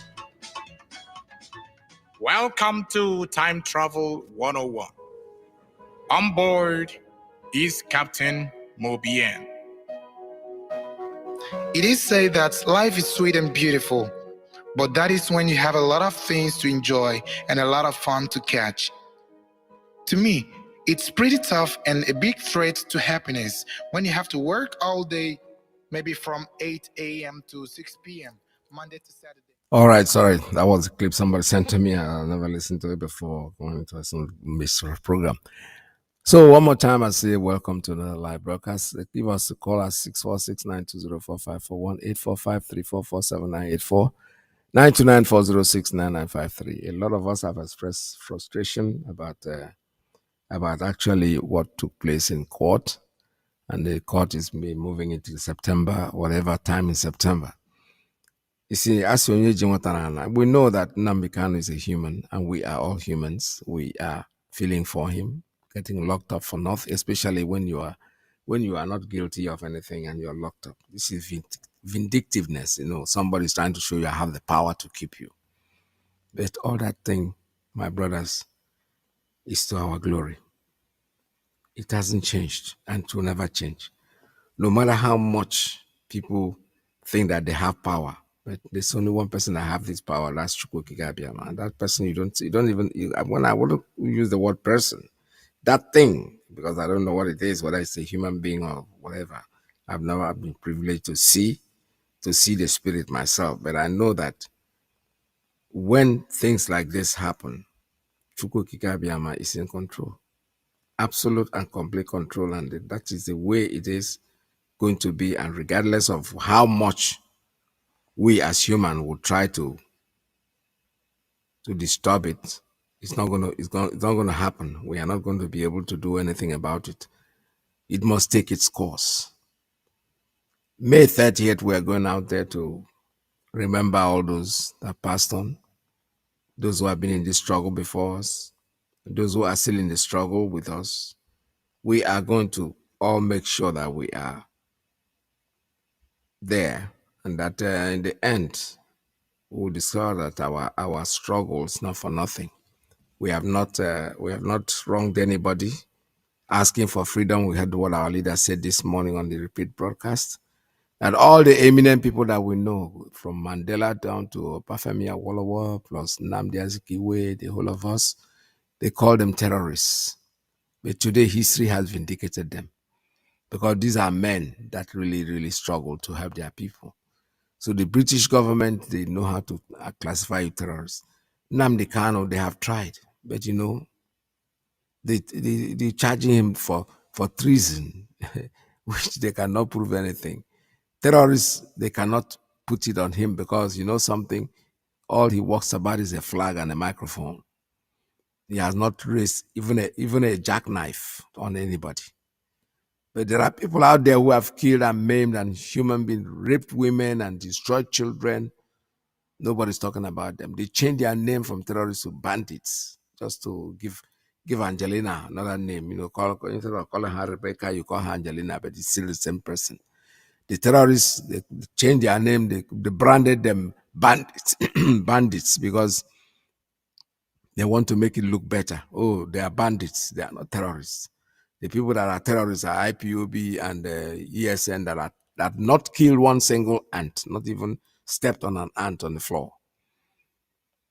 In the end, we'll be vindicated. It doesn't matter. The Jewish community went through the same thing. When they talk about their independence, I'm asking, is this not the same thing that Moses started? Moses, for us, is like a myth, but he was a real human being that started the struggle of telling Pharaoh, let my people go. And nobody will listen until they got what they wanted. And then they eventually got their state. And as soon as they got their state, they attacked them, a young country. And in a couple of hours, Moshe Dayan, one of their generals then, cleaned them out and expanded even that small desert that he gave them. Today they are clamoring and begging them to let them stay in Jerusalem. It no go work. The same thing is happening in Biafra land. We might not be here, but our children will always remember it. That their father once struggled, once worked to make this place a living place. Let them keep pursuing us, driving us from different parts of the world. But you know something? Don't forget that those places, some of us were born there. And the lands there, we have homes there that we built. You can occupy it. It doesn't matter how long you stay in that house. But one day, the owner of the place will come back and say, no, this is my place. That's exactly what happened in Jerusalem. One president will come in one day and say, no, this place doesn't belong to you. It belongs to the people. And don't forget that places of war are never returned. In the international world, anywhere you go and fight a war and you capture a place, it becomes yours. It does not matter how long it takes. One day, our children will go to Abuja and tell them this place belongs to my father. All these people that are clamoring, they're saying that Lagos this, Lagos that. Nobody's trying to clamor and take anything. It's better for you that you live in peace with the people. Because Azawa, if you say, let us fight for it, you're not going to get it. I remember the speech that one of the Anambra State women that became the the governor of the state. I listened to her comment when she said something like, I am in this position because God put me here. Because if it is something I will struggle for, I know I will never get it. So I am telling all those people who are pursuing the Igbo people all around the place that it is better for you in your own interest to live with them in peace. Because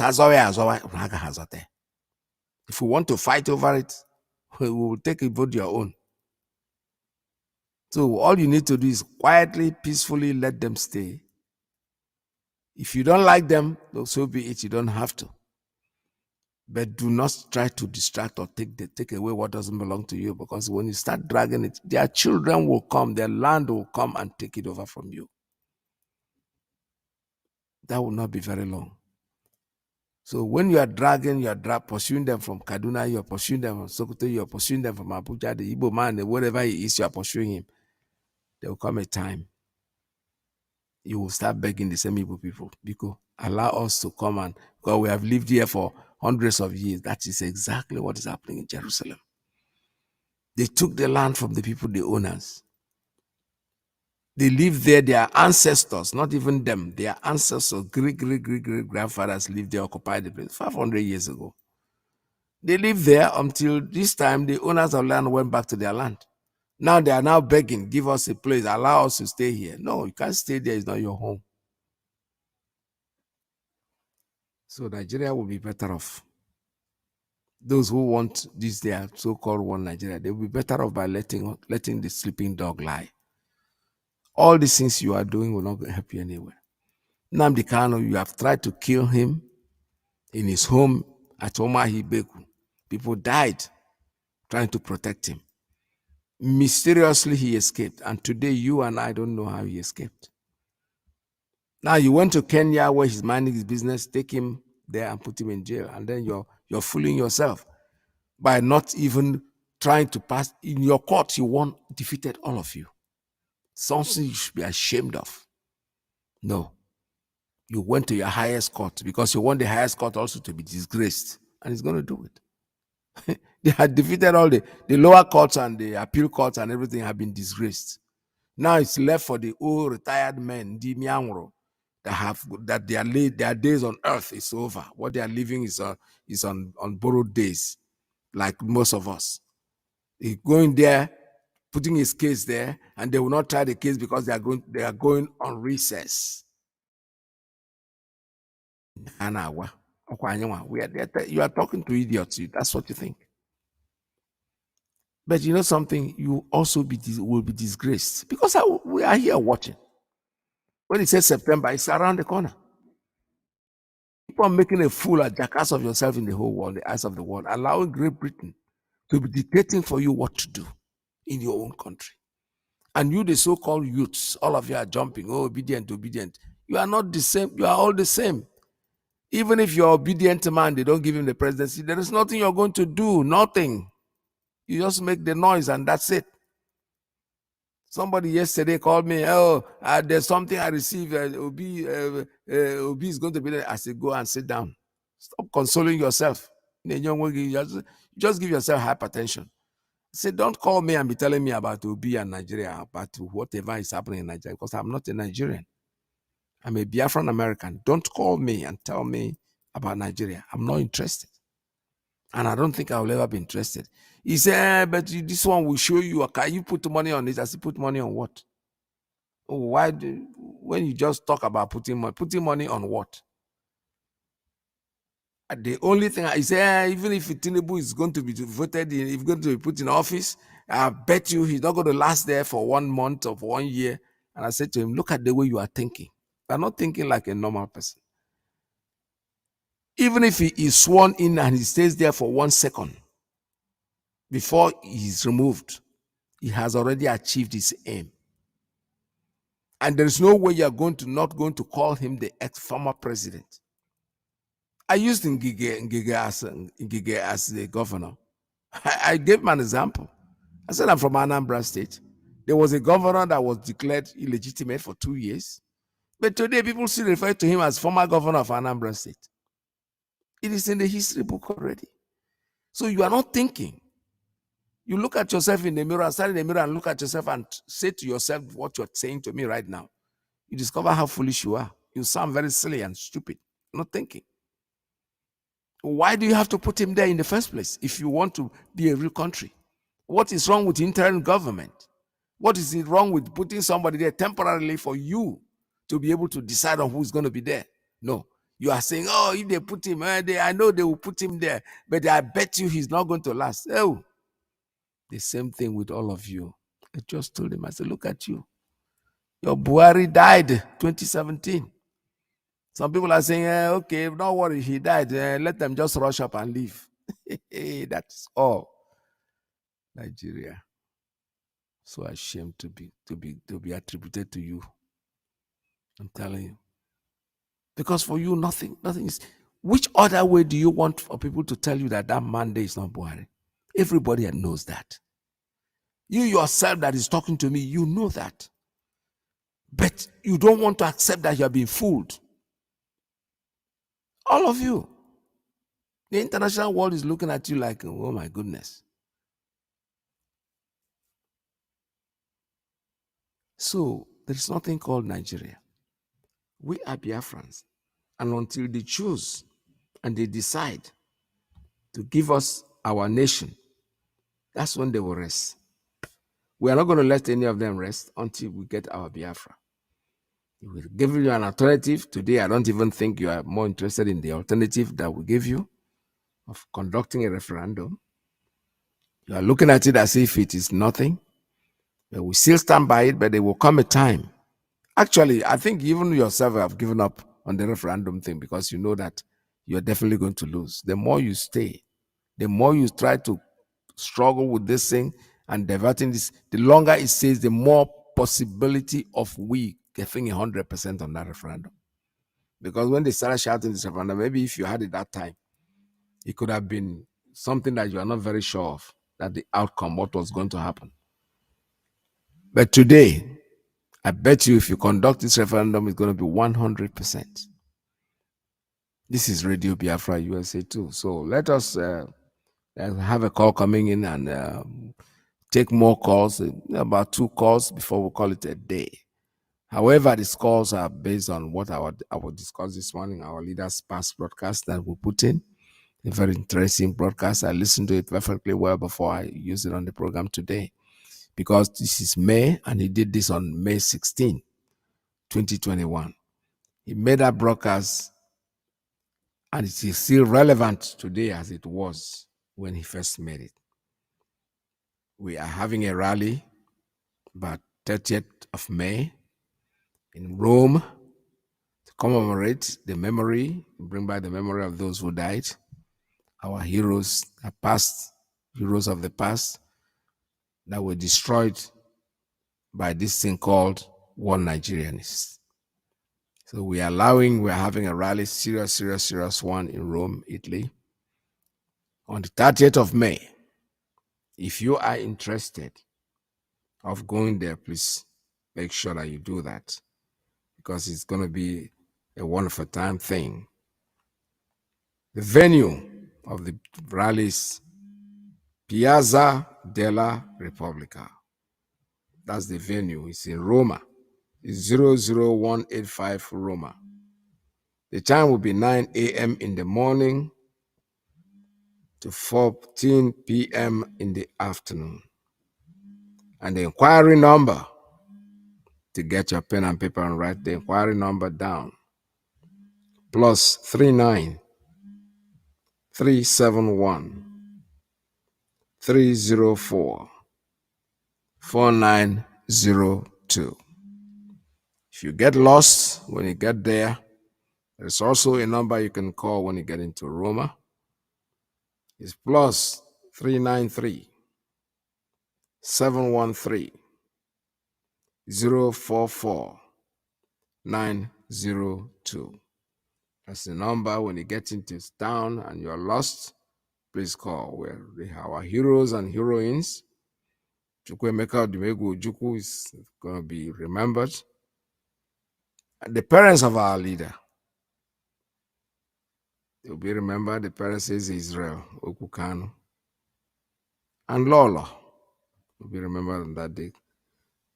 Philip Effiong, my brother Yenegami, will be remembered.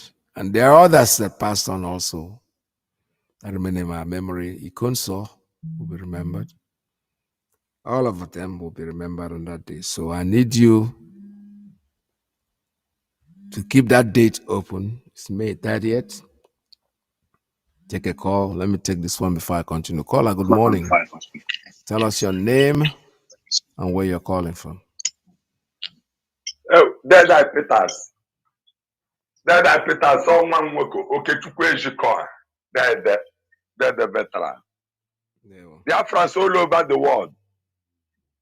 Udo Chukwu Kikabe Amachineke, the owner of every living thing on this earth. May his peace dwell upon us. Step by step, the past brokers they play. Everything that Nnamdi Kanu said, all of them have come to pass. All of them. Including that not one day we hear that they used fighter helicopters, they kidnap him, and all of us will run away. It has happened, quoi? Then I put us our shit. Our own land, this precious land on this planet Earth. That Britain get the mind that they must take it and they must make Biafra slave. What do you also? The point, Britain don't you have their own land on this earth. Britain have their own. That Nnamdi Kanu is a British citizen. Britain, why? And Britain said they know release our land. I will say you see this one as he there. Then I put a same one in a joke. Then I put a this is shaking because 1967 can't win do. Kuma when you walk then I tell them no. But she thank around go watching that kefara. Every human being, everybody will understand that Nnamdi Kanu is the Jesus Christ and the pastor and Asa God. But about there. What do you also?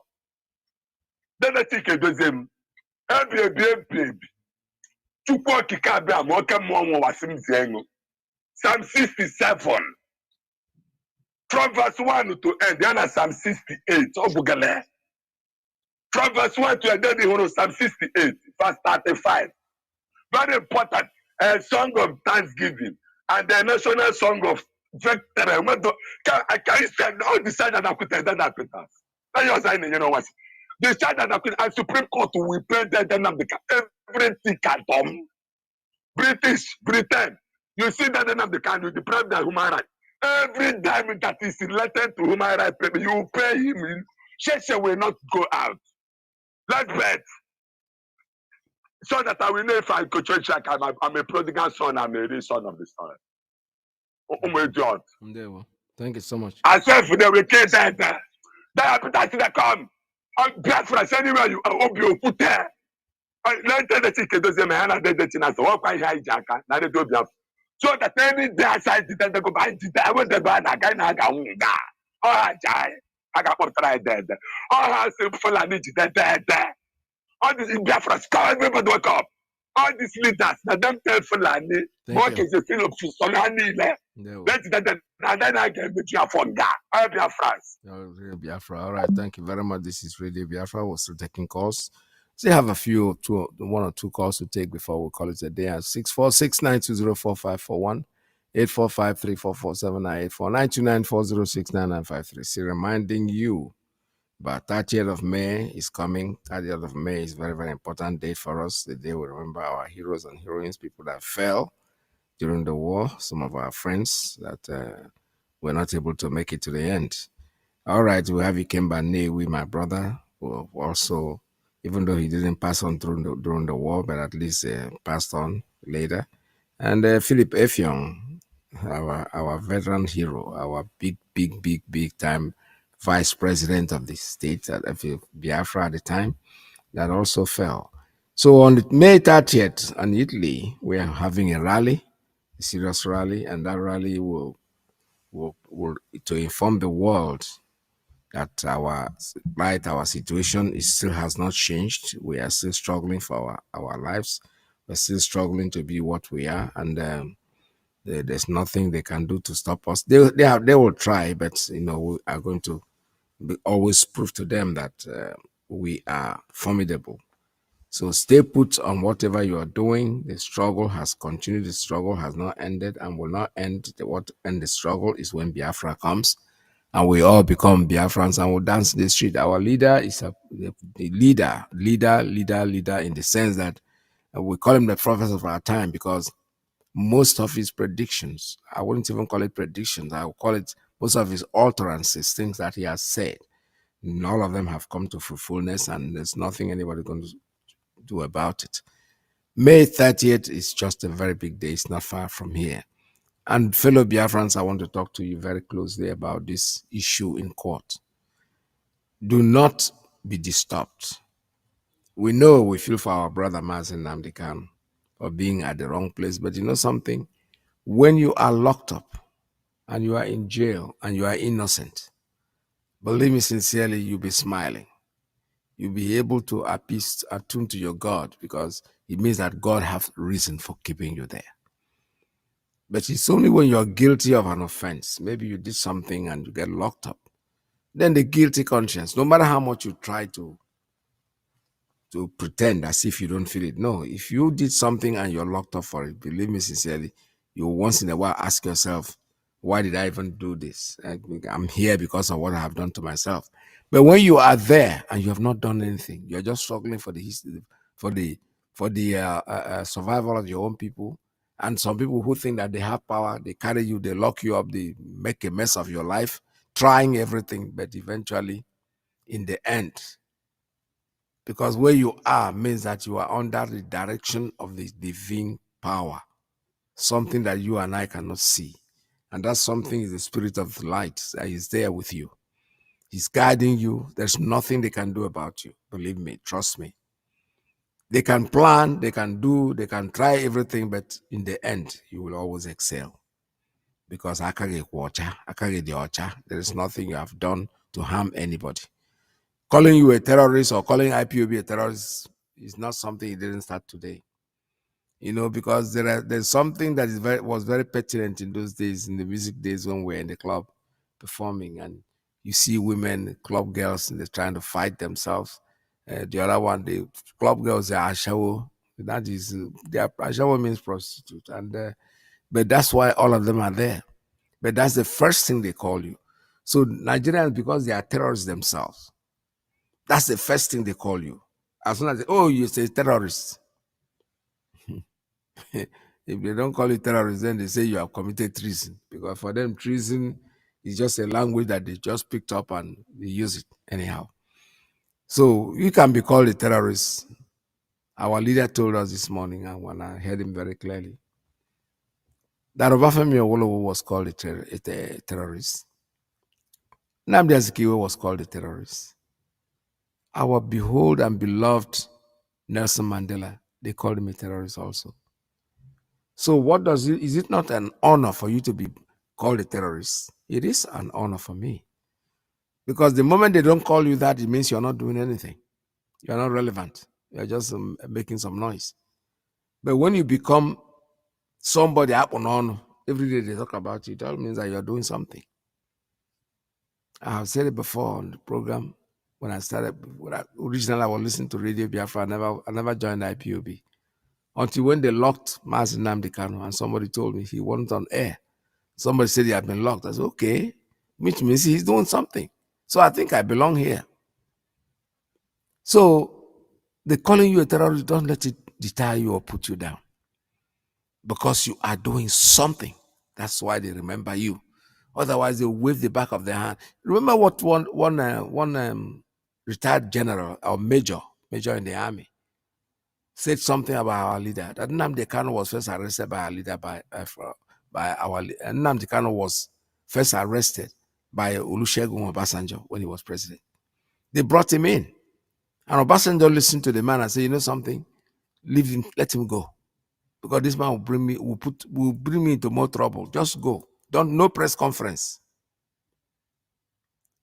He ignored him because he knew that what he's saying is so truthful that for him, he will not contend with the people when they hear this good news.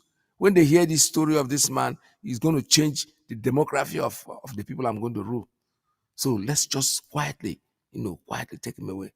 Jonathan came in. He was aware of Mazi Nnamdi Kanu. It's only when the late idiot that they call Buhari came in, he said, okay, he wants to muscle. Then he went to muscle, and then trying to muscle him, you get into problem. So let's be resolute, my brothers. Most of us might not see it, but most of us will see it. And our generations, our children coming up, they will see Biafra. And everybody will be very, very happy. I want you to keep it in mind that Biafra for us is just our religion. There is nothing anybody can do. And here on Radio Biafra, that's where we worship. I'll say blessed and happy Sunday to each and every one of you for listening. We will now hand over the mantle to the next broadcaster, who is Mazi Alozie. USA 1 is coming up. Stay tuned, don't go away. And remember, the land that we have is Biafra, and we have no other place to go. And when we pray that Iyke Mazi should restore our nation. From here, from me, 2019, with the time now standing at precisely 6 minutes past the top. The blessed children of Iyke Mazi himself. For how long shall I and those who are like us take counsel in the sorrows that inhabit our hearts? How long will our enemies, our Fulani, be exalted over us? How long will those that hate us be allowed to rule over us? How long will this suffering and degradation last? Come this evening and hear our prayers, O Elohim, our Lord and our God, our Redeemer and our hope.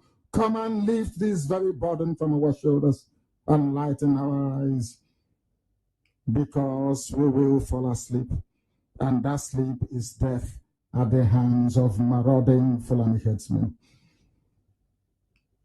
Or else our enemies will say that they have prevailed over us, that they have risen against us.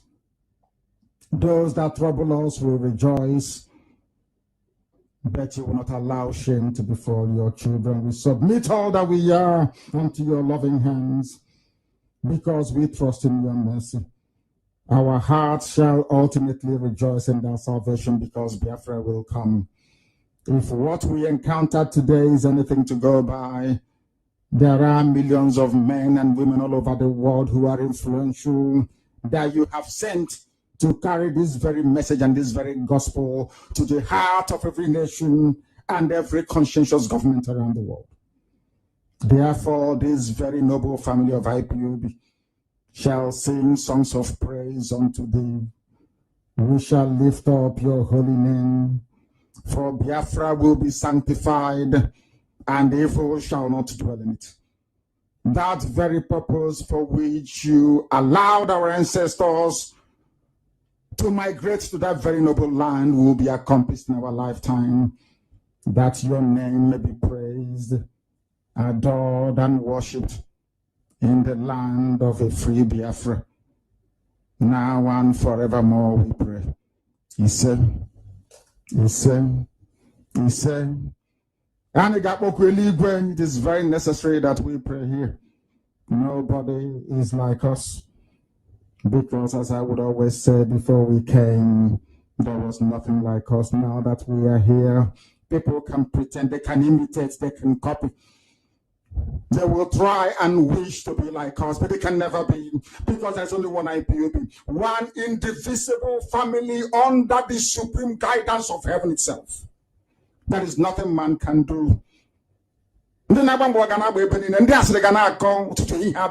they are nothing, they are beneath the soles of our feet.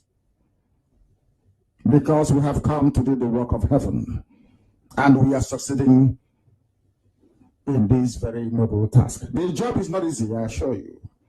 Very, very difficult when you have enemies who are as powerful as the multinational corporations that encircle Biafra land. You will understand what we are talking about. If anybody is serious at all about the coming of Biafra, if they have done 10% of the work that this very family of IPOB has done, then they will realize how difficult this very battle is. Very, very difficult, but we are overcoming our enemies every step of the way. You must stay with us, and you must remain with us, but you must remain steadfast above everything else, because this job is very, very serious. As I said earlier in the brief address that I gave during our meeting this afternoon, at the European Parliament in Brussels, I made it very clear that there are some things I am not at liberty to disclose in public. And you must bear with me, and you must bear with IPOB leadership. It is not everything that we encounter that I will brief you on, because I have come across a variety of people writing from their personal perspective, I believe, about how they think that these very efforts to restore Biafra should proceed. And I have a very simple question for them. What did you do when we came under sustained and vicious attack to lift the election boycott? If you cannot sustain the pressure, then how can you sustain the pressures of war? Do you think we wake up one morning and begin to march so they can slaughter us the same way they did in 67, 68, 69, and 70? We are not stupid. We will not allow a repeat of that nonsense. You can all bear witness to what is happening in Ambazonia. If you march when you're not ready, you will fall. If you don't know about military strategy, if you don't know about how wars are fought and won, then I suggest you go back to the library and read about all the great generals that have gone to battle. We lost the war in 1970 because we were unprepared, ill-prepared. If you go into war without being prepared, without doing the necessary groundwork, without winning the friends over who are going to support you when the votes count, when do you go to UN, when you come to places like European Parliament, then you are finished. If you don't have friends, you are sunk. What is happening in Ambazonia will happen to you. They will slaughter us again, and nobody will bat an eyelid. This is something that we must take away in our tiny little brains. Those of us who don't understand what freedom fighting entails, you need to grasp this and do it now. We will march eventually on our terms and when we are ready. We are not going to be stampeded into any premature engagement.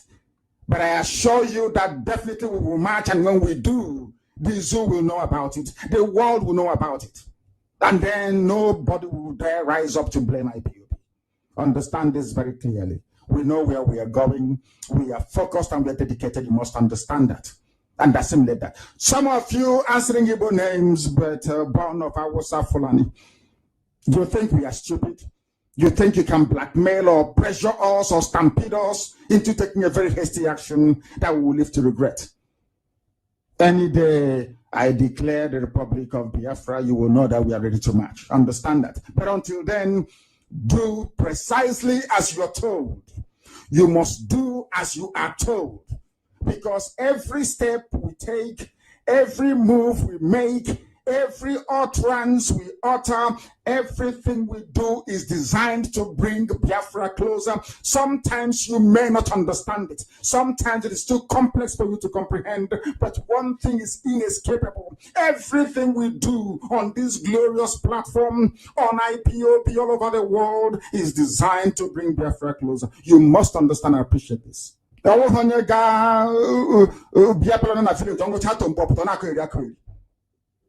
Let's go to war so that I will fail as we did in the past. No, I won't do that. When the time is right, we will march.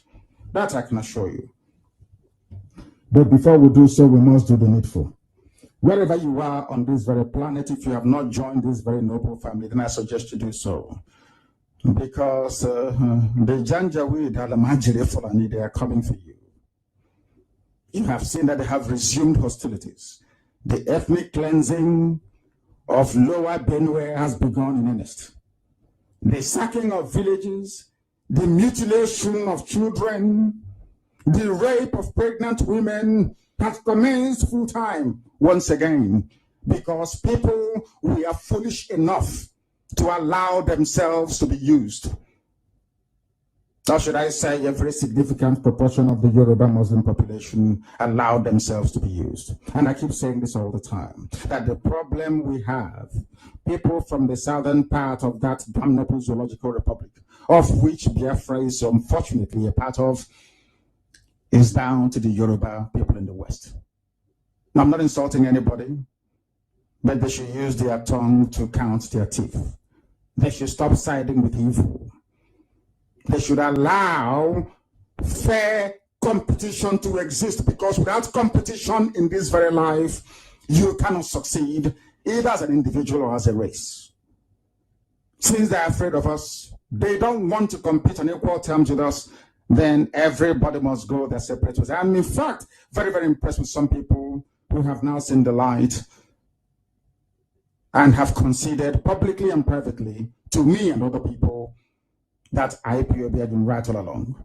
We have always been right, and we will continue to be right until Biafra is completely and fully restored. This very address this evening is designed to convey two very clear messages. One, that we are doing all that we can on the diplomatic front to win as many friends as possible, not just for Biafra, but for the way that IPOB is piloting the affairs of this very noble nation of ours. Secondly, we want to ensure that come Saturday, there is a complete lockout of those that conspired to bring Operation Python dance into our land. Those men without conscience, who will in perpetuity serve the interest of our Fulani, who will kill their own mothers and their own children in order to please their Fulani master. They must be swept away unceremoniously from the government lodges across our land, starting from this very Saturday, a few days away. You are under instruction to make sure that Iyke Mazi is not returned to power, to make sure that APC does not exist in Imo State, to ensure that Dave Umahi is not returned to power in Ebonyi State. Very, very important from us. We are not in direct control of our destiny. And they even tell us how to worship Chukwukika. People who were previously Muslims in Yoruba land converted to Christianity, opened up mega churches, advertised extensively and very heavily by Yoruba media to attract all of you who are gullible. You have gone there and you have lost your senses and the ability to reason properly. That is why you have radio, and that's why you have IPOB. To correct your senses and to bring you back to some semblance of normality once again, in terms of your ability to discern, in terms of your ability to reason properly. We must do what we have to do on Saturday, as we did during the presidential elections, to ensure that we convey this unmistakable message to the world that IPOB, indigenous people of Biafra, is in absolute and total control of Biafra land. I know they'll come against us. I know they'll bring their army, their police, their road safety and civil defense to rig in favor of their servants in our land. And who are those people? Okay, Iyke Mazi, Dave Umahi, Ugwan, and the APC in Imo. That's what they're intending to do. And we continue to receive intelligence reports. We continue to receive categorical information regarding the steps they are taking to ensure that the election is rigged. Okay, Iyke Mazi's wife went to Abala, and that is in Obingwa, and some areas in Osisioma. We have the list of where they intend to rig. To purchase PVCs belonging to women without husbands, to the widows of those communities. They distributed 2,000 naira each for the benefit of laying hands on a photocopy of their PVC. They promised them that they will return it to them after the elections on Saturday. And what have they done? They have used those PVCs. This is Iyke Mazi's wife, what they are doing in Obingwa and in Osisioma. What they have done is to start their thumbprinting. 3 days ago. They've been stuffing ballot boxes since 3 days ago in the hope of using the Fulani army to smuggle these stuffed ballot boxes into INEC collection centers across Abia State that Iyke Mazi may be announced as the governor of the state. And I feel sorry for our people. And when I say this, people always tell me to try and take it easy with our people, but I can't. You want to be developed, you want to be advanced, you want a better life both for yourself and your children and perhaps those yet to be born. But you are not prepared to make the sacrifices necessary to bring that positive change about. That is the difference between white Europeans and backward black African people.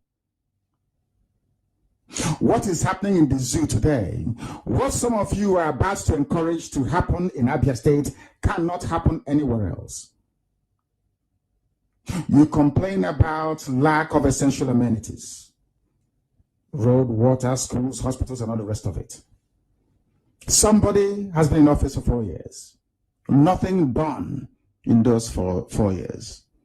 All they succeeded in doing is emptying the treasury, taking pictures of projects, virtual projects perhaps somewhere in South Africa, publishing it on social media, in the hope of convincing some of you who are so daft that those projects are being executed in Biafra, and especially in Abia State.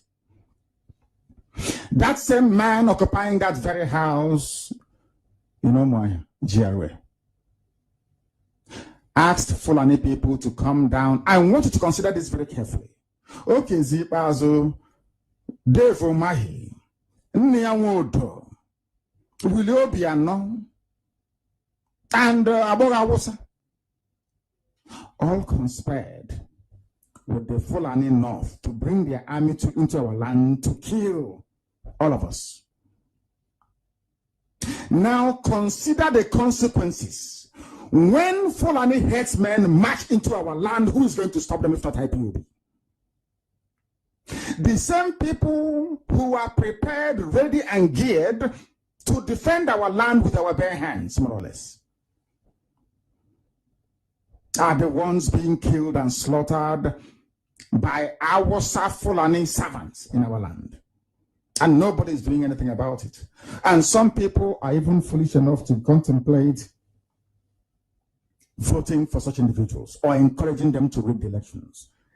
That is why I want Iyke Mazi humiliated completely and totally on Saturday. Neither will anyone be foolish enough to vote for APC across our land. It's not possible.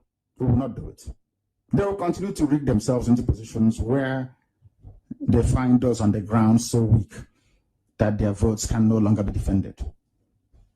But in as much as we are concerned, Iyke Mazi, Devo Mahi, and the APC, they are dead in the water. We must prove to them that the land belongs to us. And our people must be very, very careful. Very, very careful. Because the rigging, why am I going on about rigging this because it's very, very crucial that these monsters don't return to government lodges again. For the simple reason that you think Operation Python Dance is a child's play. They'll bring something worse. When there was a lull in the killing of TV people from the Middle Belt, some people quite rightly said that they've halted all their slaughtering and their killings because they want Jubril to be returned to power. After that, the killings resume. Some dismissed it as mere propaganda as usual, because when you're telling them the truth, they say it's propaganda that you're spreading. You're spreading falsehood. As soon as they declared Jubril al-Sudani, this point, this is an aberration. I mean, you don't attack Nigerian Defense Academy and kill officers and get away with it. Yeah. The last time I was in NDA was in 2017. I went to carry out an investigation by the Minister of Defense. I wanted me to check what is going on with the training and the security environment there. I remember I spent about a week at NDA with the commandant and with the staff, But something struck me, and that was every Friday, the gate of NDA is thrown open, and everybody have access to come and pray in the mosque. And I want to actually enjoin journalists to go to all military formations across the country on Friday by 1 o'clock. You are going to see the same thing happening across all military formations, including Naval Training Command at Papa, including the division in Ibadan, including NDA, including Jaji. I was in Jaji in 1994 for my junior division. And every Friday, our gate is thrown open. And everybody comes in to pray in our mosque. Even though they have their mosque outside. If you go to defense headquarters, I served at defense headquarters as the Deputy Director, Defense Administration between 2015 and 2017. Throughout my 2 years at defense headquarters, I received visitors only twice because of the strict security architectures at the defense headquarters. But every Friday, the gate of defense headquarters is thrown wide open for everybody to come in and do Jumat. That is the time the terrorists have the time to profile our security environment. Has that always been the case? It has always been the case. I've served the military intelligence for the past 35 years. It has always been the case. Our problem is religion and social-cultural. I mean, people will expect me to come here and start talking about kinetics, about operation and so on. I've been an operational commander all my life. I commanded warships, I commanded troops, I commanded men outside Nigeria and so on. But I'm not going to come to your station to discuss kinetics. The problem is not kinetics. In 2017, 2016, I'm always a member of the Security and Intelligence Brief at the Defense Headquarters. I told them, General Lawrence Shakin then, that the challenge we have in this country cannot be solved the same way we solved the problem of Niger Delta. The Niger Delta problem was solved during Yar'Adua time, basically by me. And I told them that we can't use that same template for Boko Haram. I told General Lawrence Shakin to look at the center of gravity of the problem. And we all came together. I was made a member of the committee, including Atahiru that just died was a member of that committee in 2016, 2017. And we came to a conclusion after several arguments. The arguments were three. To identify the center of gravity of the problem, one group said it is the fighters, the Boko Haram fighters are the center of gravity, so we should go after them. Another group said the center of gravity of Boko Haram is Abubakar Shekau. So if you go after Abubakar Shekau, then the problem of Boko Haram will be solved. I took exception to the group. I said that is not the center of gravity of the problem of Boko Haram insurgency that we were having between that 2012 and 2017. And General Lawrence Shakin asked me, Olami, why are you giving problem? What is the problem? Give us the answer. And I told General Shakin that if I tell you the answer, you're not going to be able to solve the problem. He said, what is the problem? I said, the center of gravity of Boko Haram and insurgency in Nigeria are the sponsors of that program. It was beyond us. Because the job we need to do is kinetics.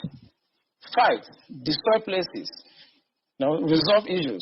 Yeah. But we cannot resolve issue of sponsors of Boko Haram that were in Buhari's government, that we know them. When you say we, who? I was in the military intelligence. Okay. And the defense headquarters staff that I work with, they know. And that was why we couldn't pursue that aspect that will have resolved that problem, because you need to arrest people. And recently, 400 people were gathered as sponsors of Boko Haram. Why is it that Buhari government has refused to try them? So the government knows sponsors of Boko Haram? Of course, it's in the news. In April this year, the government said they have arrested 400 Bureau de Change related, people that were sponsoring Boko Haram. They told us. And Abu Dhabi also helped us to arrest few Nigerians. Try them. We know them. Why can't this government, if not that they are partisan and they are actually part of the charade that is going on, why can't they bring those people out for trial? So the Bureau de Change operators on the one hand, but you particularly said people in government. Are those part of the Bureau de Change, or those people that you say are in government are still there, government is aware, and government is condoning them? The people I mentioned that are in government are not these ones they just arrested. You remember this Boko Haram issue started since 2012. Yeah. And I was in the military intelligence that time. We arrested those people. It is my organization that actually conducts interrogation and interview. And they mention names. I mean, I can't come on the air and start mentioning names of people that are presently in government now that I know. Presently in government. That the boys that we arrested mentioned. Some of them are governors now. Some of them are in the Senate. Some of them are in Aso Rock. Why should a government try to cause this kind of embarrassment and insecurity to the sense of what happened yesterday? And the solution I gave them in 2017, because when I identified the center of gravity for General Shocking, and they couldn't pursue it, because some of them were ministers. And what I'm saying now, the Department of State Services are listening to me. They know them. Yeah, so the solution I gave them was that if we can't pursue the policy strategic level, because the people that we need to talk to are also, going to be difficult to deal with. I said what they should do now is to conduct two things. We should buy blimps. The blimps are not UAVs. They are not drones. Blimps are equipment that can fly up to 10,000 feet, 30,000 feet, static if you want, mobile if you want, and they carry a lot of payload. We saw them in Afghanistan. We saw them in Kenya. This will be something that can give us real-time intelligence. And we can know where these bandits or terrorists, where they emanate from, when they finish operations that they've done, where they go back to. Okay. Well, they did not buy this equipment up to. Okay, you said quite a number of things. Let's pick up on some of them and see if we could make some, if we could shed some further light on some of them. Since 2012, I mean, you've been in operation, as you said, ever since that time. You questioned several people, and some people were identified at that time. Did the government at that time try any of them? Or were any of them also in government at the time? No, the government did not try any of them, and the defense headquarters where I worked then did not pursue that line of operation because it's beyond them. The defense headquarters, actually, when you look at the defense structure of Nigeria, they lie within the policy strategic level, but basically they are operational guys. So when you have policy problem, then they cannot go beyond their master. They can write intelligence reports and say this is what is going on. And we've seen that the present government know what is going on. I'm sorry, is this a policy problem? I mean, the laws are clear. If someone is said to be involved in something as devious as this, the laws are clear. This person is meant to be arrested, questioned. I mean, it's quite clear. So is it a policy problem? We have the laws, though. What is stopping the security agencies from actually enforcing the law, since that's what they are? I think what is stopping them is like when you are a member of a church and your pastor have decided to be at a certain level of spiritualism and you're a member of that church. You cannot be higher than your pastor spiritually. You can't, no matter what you do. So this is the same religion you spoke about? Yes.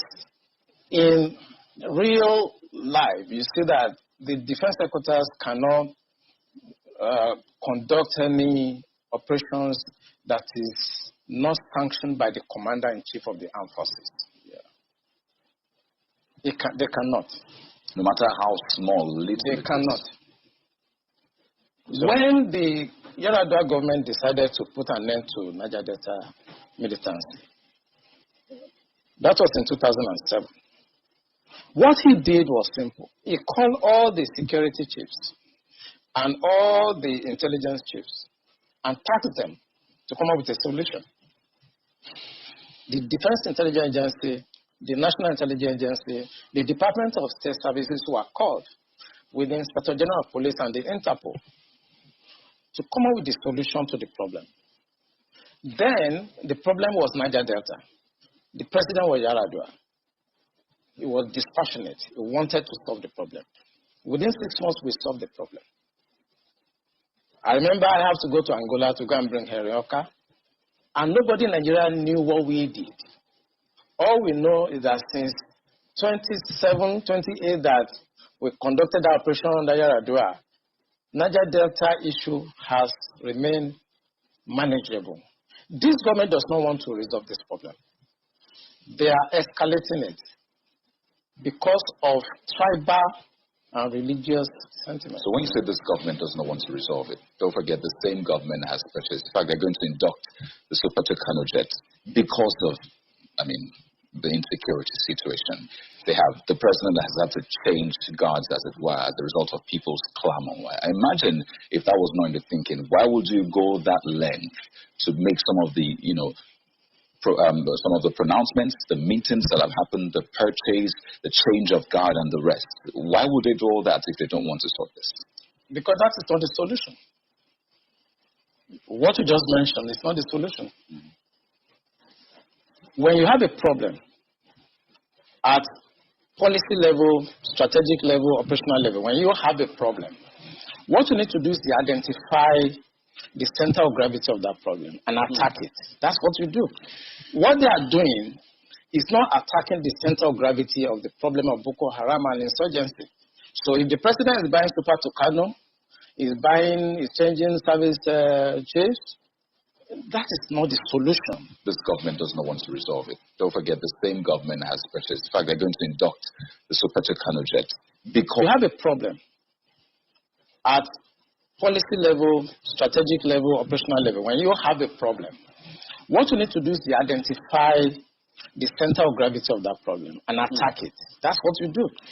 What they are doing is not attacking the center of gravity of the problem of Boko Haram and insurgency.